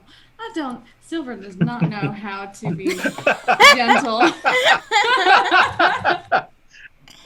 Well, I don't know if I would be She that dead. She dead. She dead, man. She dead. She does not know how to be gentle. That's why I haven't been talking much, because she's just like, everything that's going through her head is like not gentle at all. It's not subtle. Please say it. I'm thinking something to jar. I mean, You need definitely. to kill your brother. Well, I was thinking something like, well, not quite that. Well, who knows? His wife is dead. Yeah. I think if we say, yeah, remember the sunflower field, and your brother's the reason you had to go there.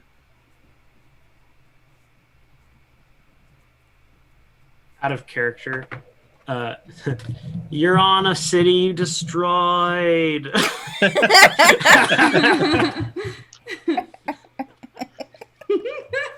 I didn't even Don't think forget about how it floats. that. Oh gosh. I have no idea what you're talking about. Yeah, it's a simple Baron Page floats no battery. more.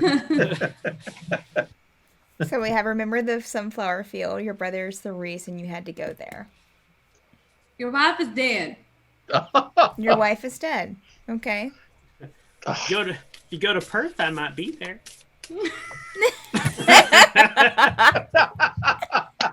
Only if you deliver the message. Only if you take all the heat for that. You take the heat for that. You'll be the middle person that gets shot and everything. It's like you. Can you just see it? Zephyr stepping into this picture of marital So like dramatic. harmony and in some other woman's voice. If you go to Perth, I might be there. Who might be where, Gerbil? Oh. I love it. All right, I'm ready. Let's play it out. All right. Okay. So, Gerbil. I'm sorry. Can't. Joel's about to get screwed. I think it'll be all right. Gerbil. As you stand there, you know, after hearing what Addie just said, you kind of look up and you see. I mean, this is a pretty, it's not a huge room, but it's a good medium-sized room, and there are about 3 windows on the wall that you are standing, which is one of the longer walls. On the far wall where the front door is, there's another window, and you see a figure kind of pass by the window. And for a moment, it almost... make an intelligence check for me.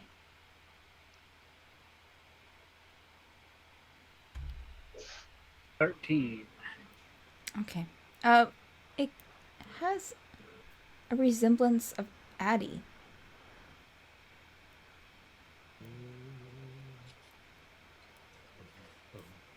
Triple, what is it? I thought I saw something, and I'll go.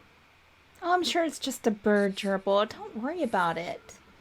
And she'll go over and sit back down in her chair with a little kind of grunt from her pregnancy. I mean, birds are nice. I'll go look out the window. Okay. You look out the window, nothing is there. In fact, there's the lip is even shorter on this end almost. So it's kind of like, how would someone be walking by? But just as you're looking, you hear kind of a piece of paper sliding on wood. You look down, and a folded piece of paper has been slid under the door. Bend down, pick it up. As you bend down and pick it up and get closer to the door, Gerbil, you start hearing distant yelling. And, like, even before when you stood by the window with Addie, you didn't hear any sounds of battle. Nothing. Just the stillness of the house and the crackling of the fire and the children occasionally laughing in the background. But as you stand up with the letter by the door, you hear distant yelling. Voices sounding familiar to you. Your friends, Ren, Pixren, and a few others. You see a little bit of almost like black smoke kind of seep in under the door frame. Even though if you glance outside towards the windows, it's still daylight. And you don't see any smoke filling the air. You pick up the letter, and do you open it? Yes. Inside it says, "Remember the sunflower field? Your brother is the reason you had to go there. Your wife is dead." Gerbil's Bang! instinctively gonna put his hand to his hip where he used to keep her. You hear Addie humming in the background. Another round of laughter from the back rooms. Remind me, what happened when we got out of the Feywild? I'm sorry? How did we get out of the Feywild? Oh, well, we just were out of it, weren't we? But why? We were there 10 years. Well, We were going to stay there or risk me losing my memories. Right? I did. Did I lose my memories? Trouble, you sound so concerned. Why are you? You should come and sit down. Rest. You seem a little not yourself. And she's still sitting in the chair and kind of talking over her shoulder.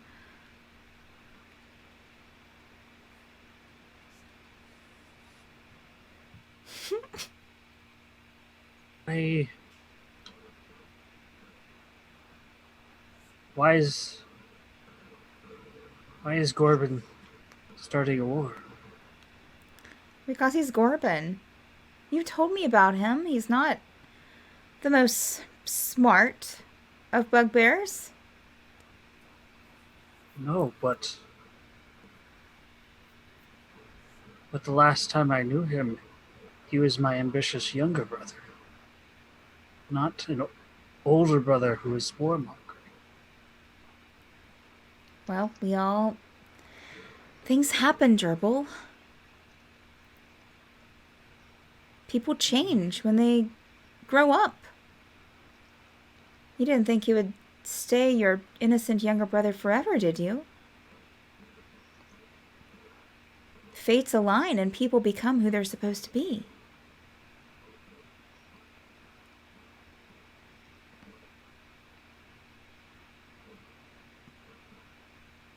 He killed you. What? He killed you. And I carried around your head for 4 years. Gerbil, and she'll kind of get up. You're really scaring me. But she'll stay by the chair. She's not walking towards you. Kind of like grasping onto the back of the chair.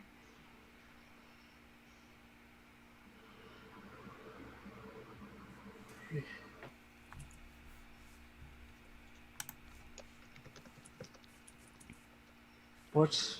Don't you want to stay here? I had to go. To the field for the sunflowers. The field of sunflowers I told you about. Yes, We never made it there. but I did. That's where the Torchlight Committee was. I must be thinking about the picture Magdalene drew the other day. It was a field of sunflowers. We have it hanging in the kitchen. I'm gonna kind of back up towards the door.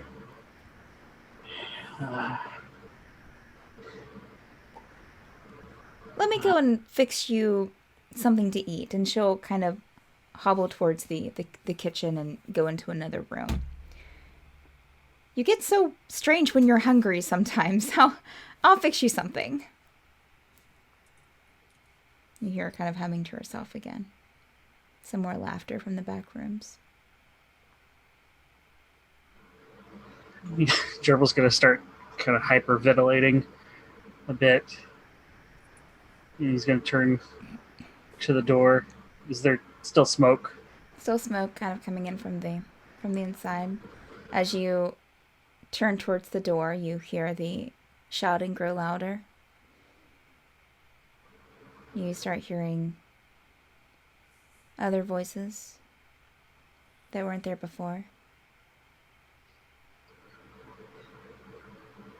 I'll go and open the door. You open the door, smoke rolls in, and you hear cries of help from your friends. I'm gonna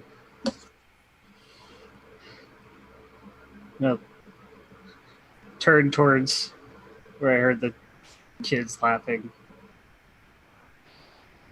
I'm gonna turn towards to where Addie left.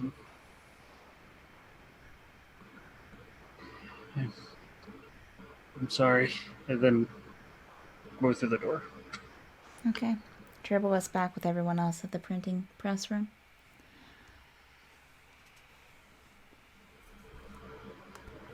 Well, saved the best for last. I could go. Renerius speaks up. If you really want to be last. You're so quiet, I forgot you were here. I have that effect sometimes. Gerbil just walks straight to the pastry table. Starts eating a pastry with shaky hands. Do you want me to go? Go ahead. If we'll walk up and pat Gerbil. Hang in there. Okay. Aww. Oh. Well, you'll kind of see, if anyone looks over towards the Dragonborn, she looks a little more, not as put together as she was. She looks a little more kind of introspective after Gerbil came back. Oh, okay. And Rhaenyra's is gone. Now, for those watching, Rhaenyra's Joe couldn't make it this evening, but I had a little bit of role play beforehand with him.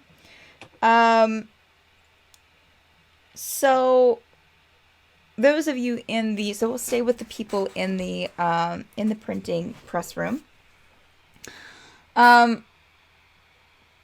You see Rhaenyra's in the holographic image, and he is wearing I think it was dark blue robes of professors at the Fairweather College of Magic. And he's standing in the room, and you see him kind of giving a very serious speech, pointing to the blackboard, to a board behind him, writing something with chalk. And you see him kind of look out to a whole room full of students who are listening very intently to what he's saying. From what you can tell, his confidence seems bolstered a bit. He doesn't seem as meek and as quiet as you know him now. Definitely seems to be emboldened. And he kind of finishes what he's saying, and the class, everyone in the classroom claps. They're all wearing student robes.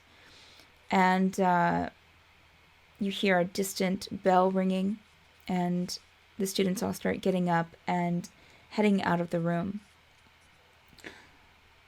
As they do that, Rhaenyra starts gathering some papers behind the desk and putting a couple of things away. And as he does that, an unfamiliar to all of you, a figure steps in. It's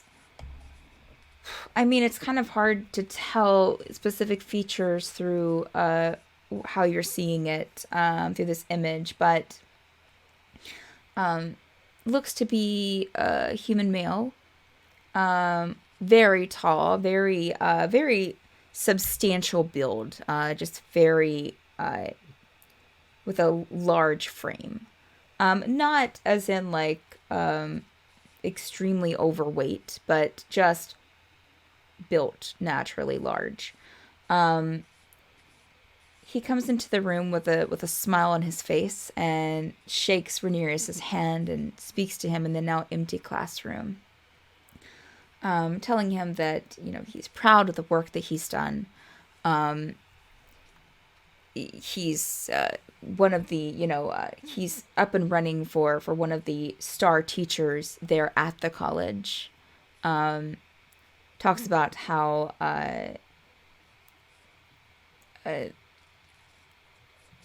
mentions something about Rinka, but then mentions that she, I'm sure wherever she's at, that, she's doing well. And speaks about her having to leave suddenly. But we're dealing with it. And we're certain that you will soon fill her place. And, as he's speaking to Rhaenyra is taking it in and nodding, and you hear the door open, and the image kind of shifts, and you see a live and smiling Regina walk into the room. I said she smiles as she comes in. As she walks through the door, she kind of closes the door behind her, but doesn't shut it all the way. It remains ajar, with a few inches open to see the other side. And as she walks in, this kind of burst of smoke kind of comes in with her. Rhaenyra looks down, or looks over to who, well, I guess he would have said earlier, so you would know that this was Dean Superior Yawig.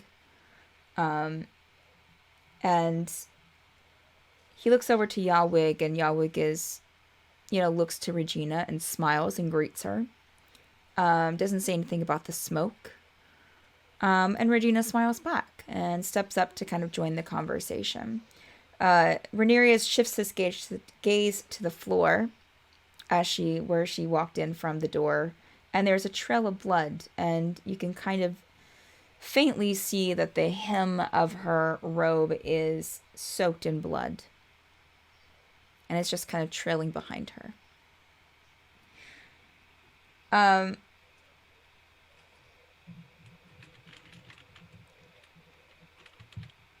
Rhaenyra pays attention to the conversation. Regina speaks of how proud she is of him, how far he's come, and that she's proud to have been a part of that. How much the students love him. And as he was, you kind of see him kind of looking between their two faces, and then shift back to the ajar door through the crack of the door, as the smoke still kind of seeps in through that through that crack. He also, and you see like these spectral colors kind of light up the smoke, and you start to hear these distant sounds of screaming and battle. As well as a voice that none of you recognize, saying, "I'm at the door." Renerius kind of looks back to Regina, looks down at the hem of her robe, and motions his head towards the door. "What's happening in there?" He's asking Regina this. Regina looks at him blankly, but with a very caring smile. "What do you mean?" And Yahweh kind of stops this conversation and looks confusedly for a moment, but then tries to continue the conversation, keeps the conversation going, tries to with Renerius and Regina. Renerius, "Excuse me." And he walks over to the door and opens it. And on the other side of the door, as the smoke kind of pours in as he opens it, a human male stands on the other side, this kind of messy blonde hair and stubble, a bit of a mustache, in these very kind of, he has a long cloak on and this kind of like puffy white shirt. Everything looks clean, but also a little bit ragged, like he's worn it and washed it quite a few times. And behind the figure, you don't see anything really in focus. It's just kind of like the smoke and these like red, blue, and purple hues kind of flashing in different parts of the smoke. And you also hear distant screaming, and it becomes a little bit louder. And then, all right. So what do you want to put in his letter?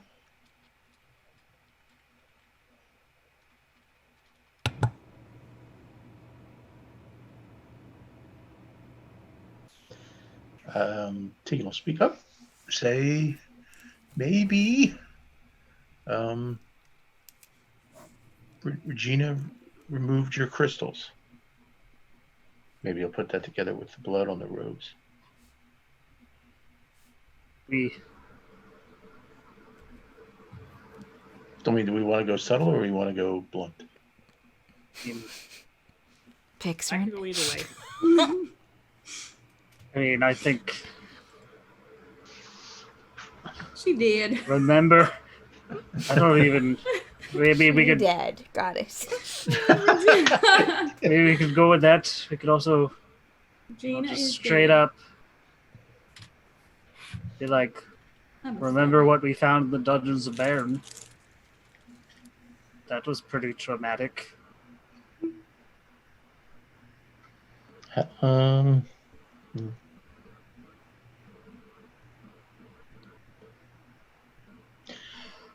Maybe remind him. I'm thinking you were trying to find Regina.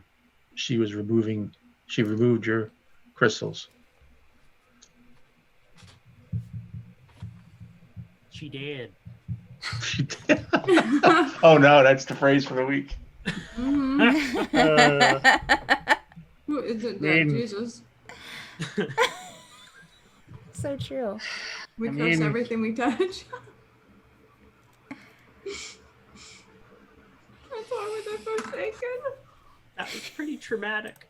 Mm-hmm. I don't remember doing any of that. good. I mean, what? Venarius is smart. I think we could put all that. Just remember, we remind about the crystals, remind her that she dead, and remind him about Baron. I mean, surely one of those is gonna hit him hard, right?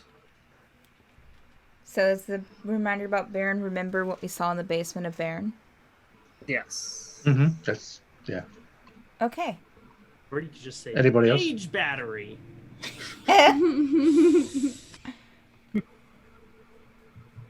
And maybe I don't know. The last thing I would think maybe and Rinka was the one doing it. It's because Rinka. Well, no, Rinka was only mentioned. I don't know.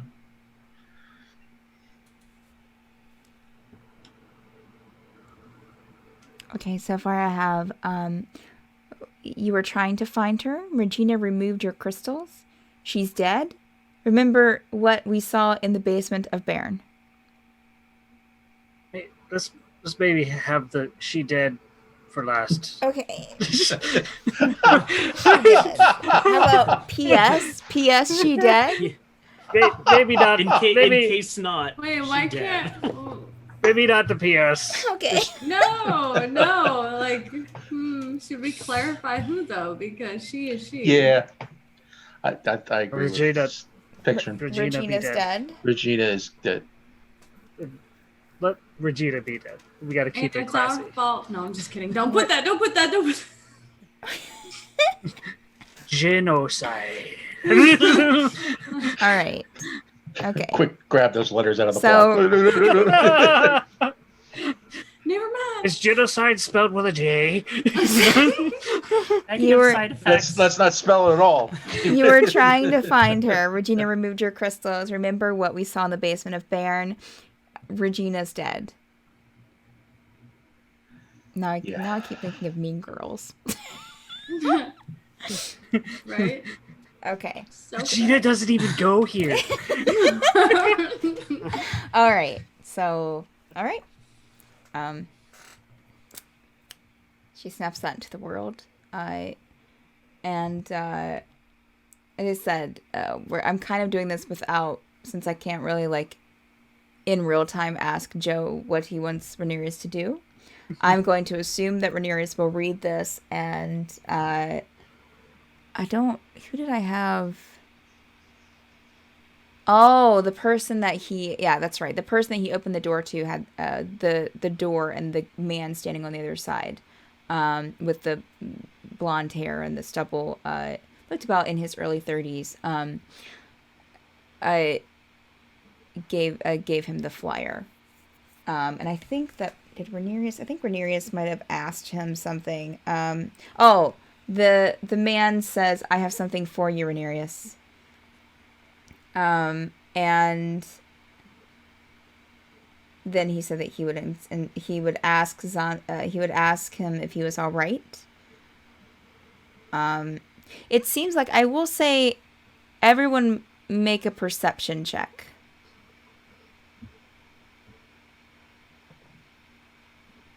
Perception. Hold on. Where's my Sure. Yeah. Whatever. 15. Okay. 11 plus 4, 15. I'm not paying attention, so. Okay. 12.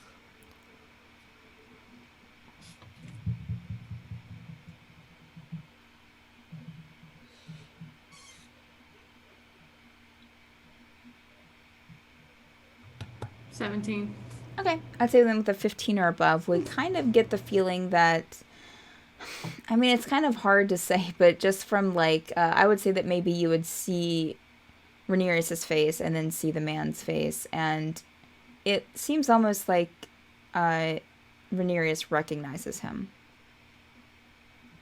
But it's no one that you would recognize. No. So Rhaenyra asks the man, "Are you okay?" The man has the flyer in his hands and he clenches his jaw for a second. We can talk later. And Rhaenyra takes the paper and looks at it and reads what y'all sent. And we're just going to say that he decides to go through the door. And then I will ask him if anything's different. We can retcon that. But so Rhaenyra appears back in the room. We lost our wizard. Well, that leaves one of you. Are you ready? Pixarin. Yeah, sure. So All be right. light and fluffy with you, right? All right, she's gone. What? Oh, you're gone. That's the last thing we heard. That's what she said right before she disappeared. What? Oh, that's amazing. Pixarin, you find yourself instantaneously in a place that is familiar to you but not familiar to you. You don't recognize the exact details of this. Like, it doesn't look like you've been here before, but you recognize the type of place it is. And it is a temple to Elistre.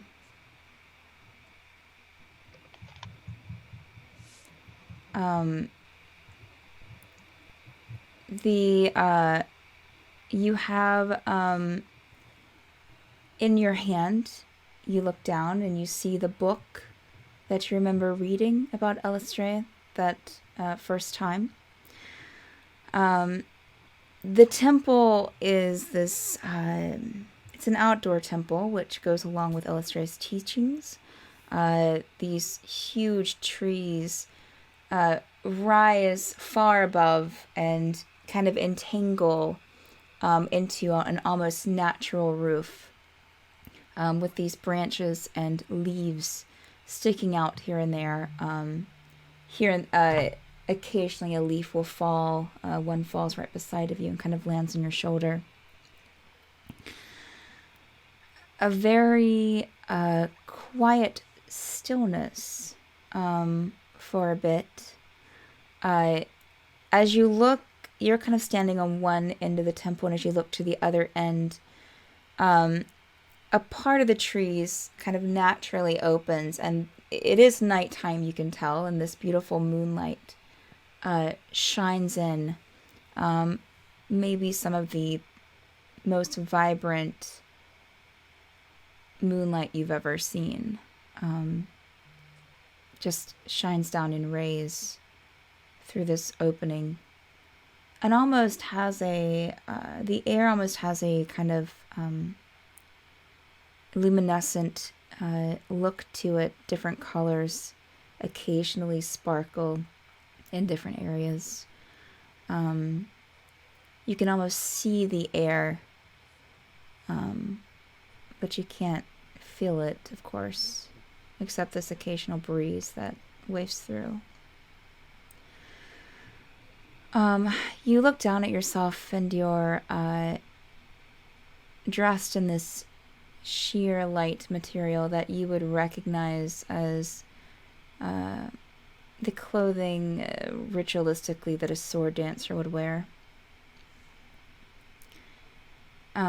Looking up at the other end of the temple again, you see some dancers dancing in that moonlight, wearing the same attire, swords out and just twirling and doing ritualistic dances that you recognize and remember doing yourself. And the swords kind of gleam in the moonlight as they dance there. And you start hearing this beautiful string melody wafting through the air.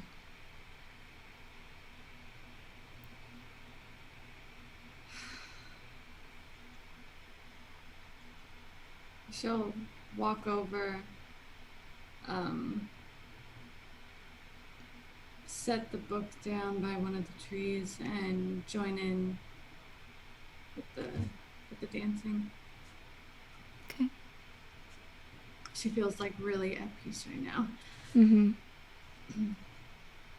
Most of those around are drow. You see a few other races here and there, but it's mostly drow. Yeah, you're able to step right back into a dance. It's very familiar to you. As you start to dance, someone will... are you using your own sword? We'll say... Yes. Okay. Once you think... consider, even though you didn't see it on you before, once you consider using your own sword for the dance, it kind of just appears in your hand. Well, that's cool. And the other dancers make room for you. As the melody continues, kind of gets a little bit louder, but not alarmingly so.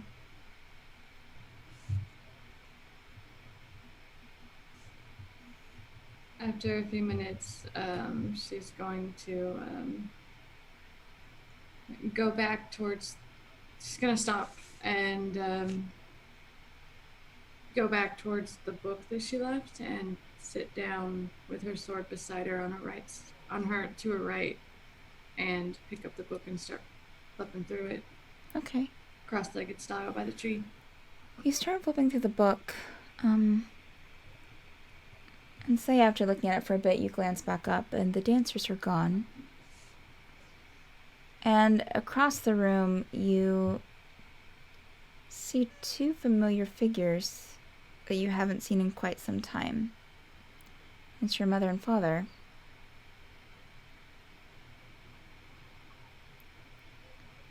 Standing there. Oh, gosh. It's been a long time. She'll stand up and go over there to hug them. It has. And they will both hug you back. How are my brothers and my sister? They're doing wonderfully. We've been worried about you, for sure. We're glad to see that you're well. Yeah, this is the only place that I can come that I figure was the safest, and I may read these books, so I'm really glad that everybody's safe. What's been going on back home? Oh, it's been fine. We've been living peacefully for a while. Oh, that's great. I'm sorry I've been gone for a while. I got to finish up my studies, and make sure that I do it right this time. Make sure I do it right. And then come back, and maybe my sister could... Do you think she might be interested in this? I don't know. Your father looks around. I don't see anything wrong with it. You know that we accept what you're doing. Well, that's a relief. I was so worried for a little bit, but then all the letters and stuff from back home. And by the way, Mom, thank you for sending some of your cooking. Oh, you're welcome. I'm glad that it brought some joy to you. How's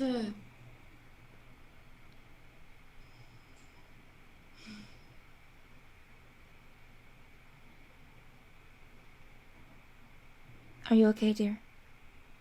Yeah, how's Varys doing?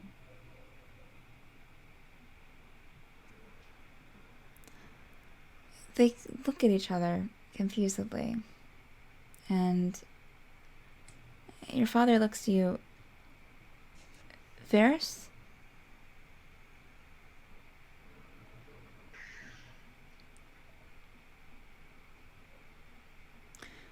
I'm sorry, dear, I don't know who that is. Was that a friend of yours? I'm not aware of. Looks to your mother, and she's like, If you let us know their name, we could check in on them when we get back. Oh, no, that's all right. Sure. I might be mixing up some people. I don't know.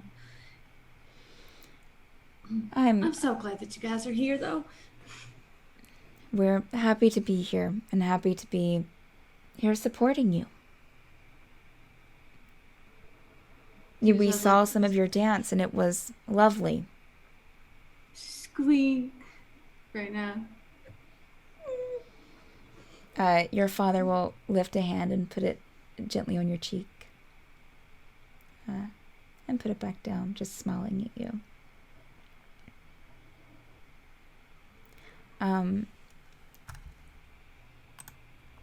As this is happening,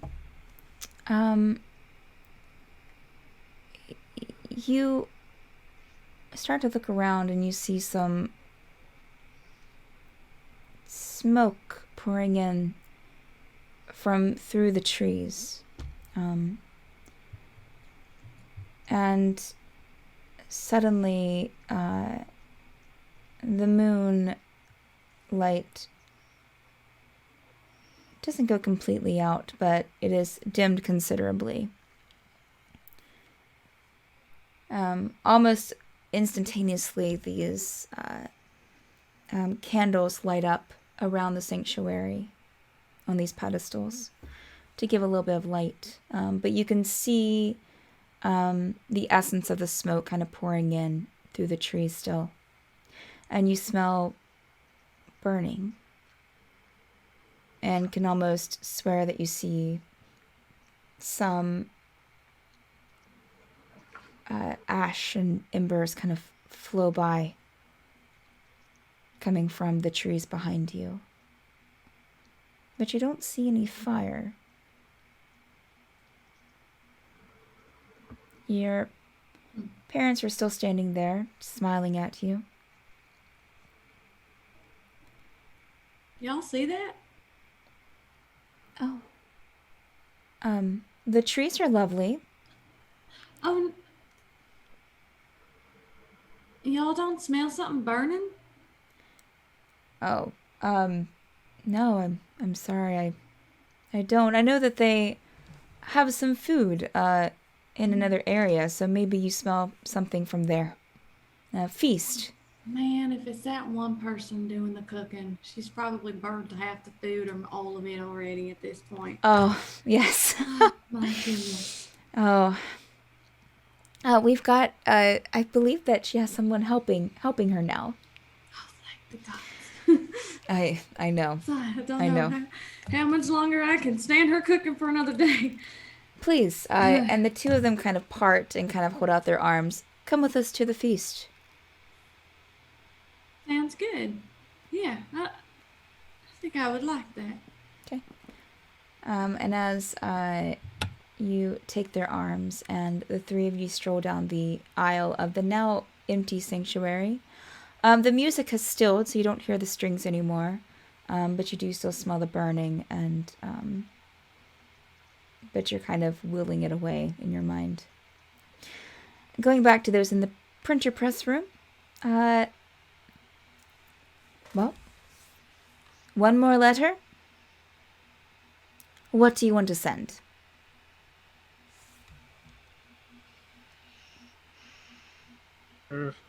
Boris, that's the name.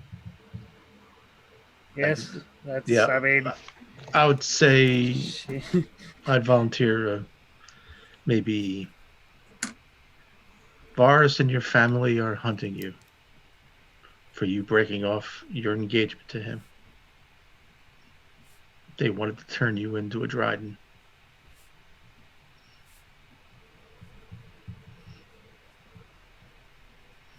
Dribble just nods. I'll yell from the wall. Reminder of the cake she liked from that one town. What cake was this? Whatever, the party in your mouth one. The bear. P.S. The cake is a party in your mouth. You want That that as a wasn't the- PS or just as an extra That's thing? going to be the P.S. PS. That wasn't the one in Baron that we destroyed, is it? Might have been. Actually, that Might have might be been. better if it is. Put it there. Any other? What do you Something think? good and something bad all in one. Oh, should we mention purple Jocelyn? fever? Yeah. Jocelyn misses you? No? I don't know. I think what you I have don't is know. fine. Let's just put the name Jocelyn. Just Jocelyn? No, Just like sign Jocelyn. Like, no. don't forget Jocelyn. Also Jocelyn. Also Jocelyn. love Jocelyn. All right, let me read back what you guys are sending. Yeah. Varys and your family are hunting you for breaking off your engagement. They wanted to turn you into a Dryden. P.S. The cake is a party in your mouth. Also Jocelyn. Okay. I think that'll work. Okay. Let's spin the magic wheel and find out what happens. Okay. So, going back to you, Pixarin. As you're walking down this aisle, your father... So, have you found anyone yet? Not to pressure you, just asking. Nobody I like. And that's fair. Well, there are very few that deserve you, so be as picky as you want. Thanks. People just think I'm mean because I'm so picky, but it's like I'm kind of busy with my studies too. I mean, I like it here. My favorite place Understandable. besides home right now. I completely understand. You know, those who are good for you will accept you for your choices. Yeah. I think that's how it should be. Yes, I do too. And the three of you continue down the aisle and turn a corner towards this feast. She's like, I just want to stuff my face. As you turn the corner and you see this large banquet table, so the moonlight is still not as bright as it was when you first came into the temple, but it's still shining, and there are some torches around, and there are people around this large banquet table with just a feast laid out. And as the three of you walk around the corner, most of the crowd around the table turn and smile, and a few people come to greet your parents and come to greet you. You do still, you do see a little bit of the smoke kind of coming around people, just their feet, and just kind of wisping around their legs. And you do start to hear these distant yelling, almost like it's coming from the other side of the forest that surrounds this, of course, this cathedral, natural cathedral. And as you kind of, are kind of wading through these people smiling at you and coming near you and kind of ushering you towards the table, on the other side of the table, between these two torches, standing there is a silhouette with a little bit of light from the torches shining on his face, and you would recognize as Varys. Just standing over there with his arms folded. Hi. He doesn't respond, he just doesn't move. Oh, who are you saying hi to? Please, come and eat. Oh, yeah. I'd really like to stuff my face. I've been studying all day. Yeah. As you walk up to the table, and you start to get some food, you feel presence beside you that seems familiar. And as you look, it's Jocelyn holding a paper. And he just looks at you.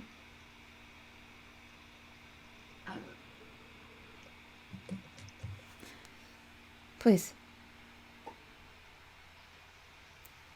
Just takes the paper. And if you look down at the paper and look back at him, he's gone. On the paper, it reads, Varys and your family are hunting you for breaking off your engagement. They wanted to turn you into a Dryden. P.S. The cake is a party in your mouth. Also Jocelyn. I maybe get a little scramble towards the end. But... He nailed it.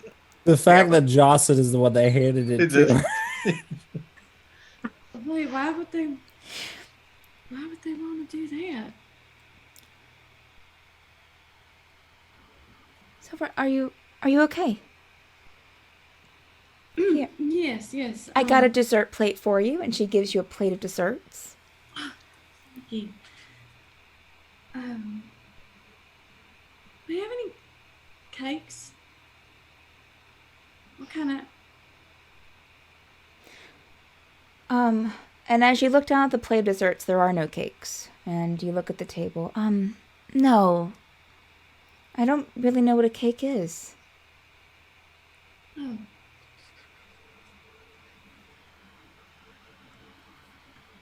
Well, it's like a party in your mouth.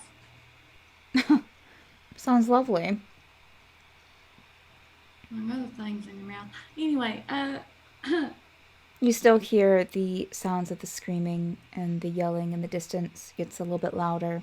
And you start to pinpoint voices that remind you of your friends. Mama, can I ask you something? She's gathering some food. Sure. Anything.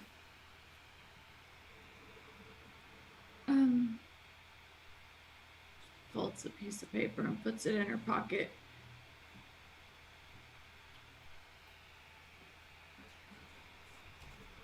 Or y'all try to turn me into a, you know what, back home at all by any chance?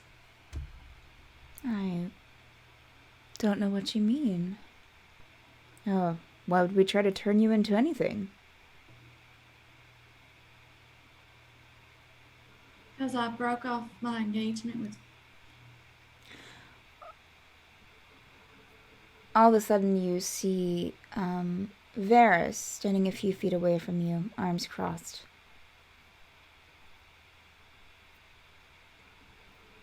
It's making me very uncomfortable. I want to chop his head off. I'm sorry? Make Y'all a not perception singing? check, Silver. Fix run. Phenomena. Sorry. A floating cake appears. I got a 23. Okay. Nice. You take a look around, you still see Varys, but you kind of look over their shoulder and you see Jocelyn standing by the edge of the church at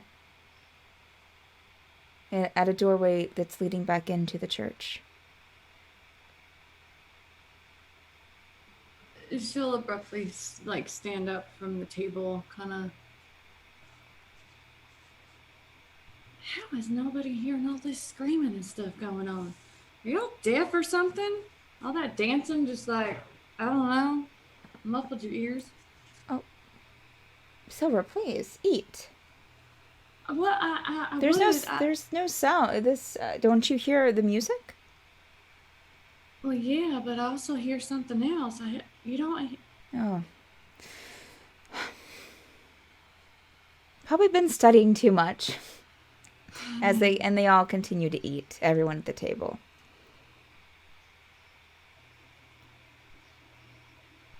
How did you not know who Varys was?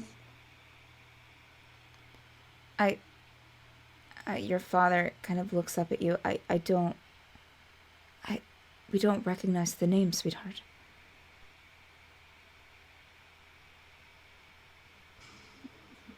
The House of Horn. The House of Horn. I don't know that. I don't know that house. The House of Horn hasn't been. They've been defunct for hundreds of years. Doesn't make any sense. I don't. At least his last name suits him. He was kind of a whore. I'll be right back, and she'll like go around the table on the left side. I don't know quite exactly how long or big the table is, but she will go around it and go towards. She's gonna stay clear of the bears that she sees. Okay, yeah. I mean, yeah, you're towards the right end of the table to just be able to steer clear of him. Yeah, and then she'll go towards Jocelyn. Okay. As you get within 5 feet of him, he'll kind of look at you and nod behind him and start walking into the sanctuary.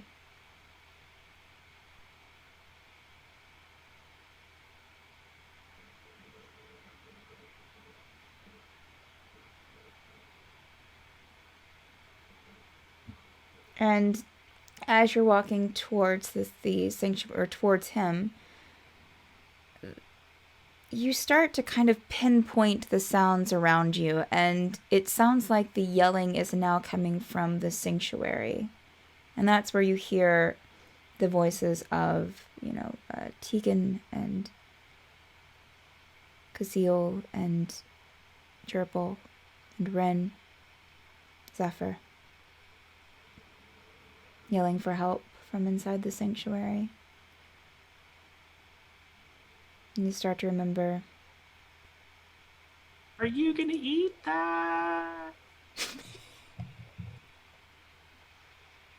She'll pause for a second before, right at the entrance, turn around.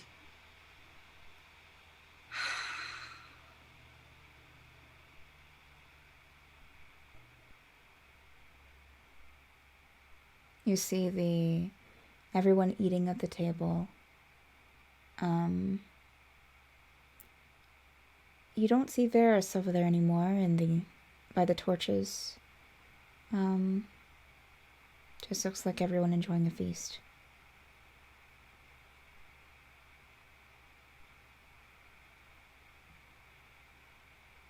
But you do still feel kind of the heat on your face from that. And the smoke billowing in.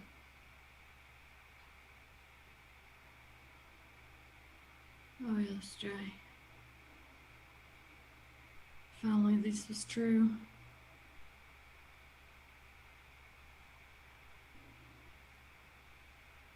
Sadly, it can't happen.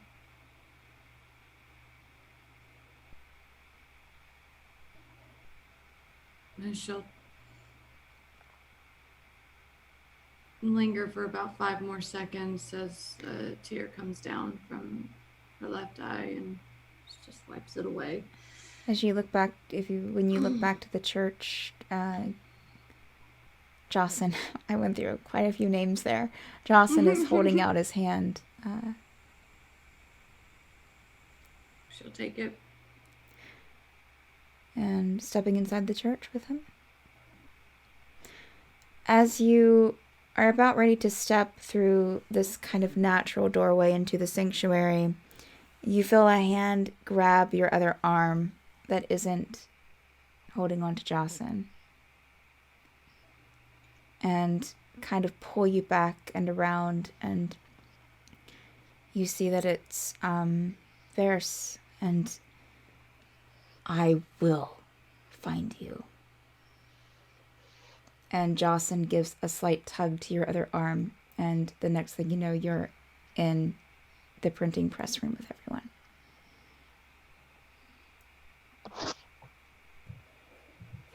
She just has this stunned look on her face.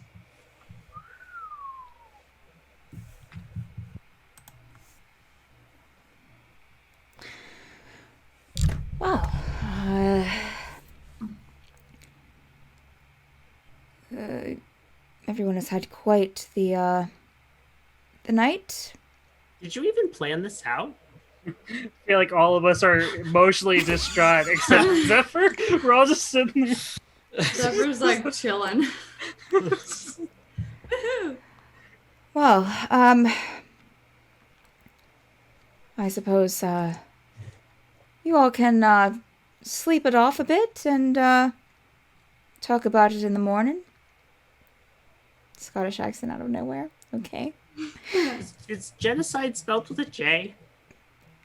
Oh boy. I see Aurelius has quite the conversations tomorrow. Wow. Well, I will allow the rest of you to get... You definitely need your sleep. So I'll allow you to get the rest of your night's sleep. And so, good night, and I'll see you in the morning.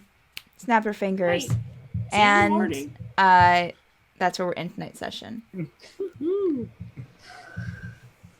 I am. Silver Alright. wants to leave. She wants to leave. Okay. Primal scream therapy for everyone. Props to you, Steph. I thought, like, in my head, I was like, I'm prepared for whatever she throws at Gerbil. And then I was not.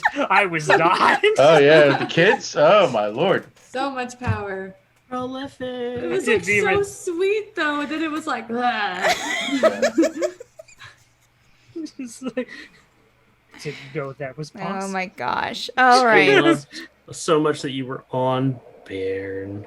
Oh, so good. So, thank you, Wait, our players. house wasn't on Baird, right? It was just a floating house, right?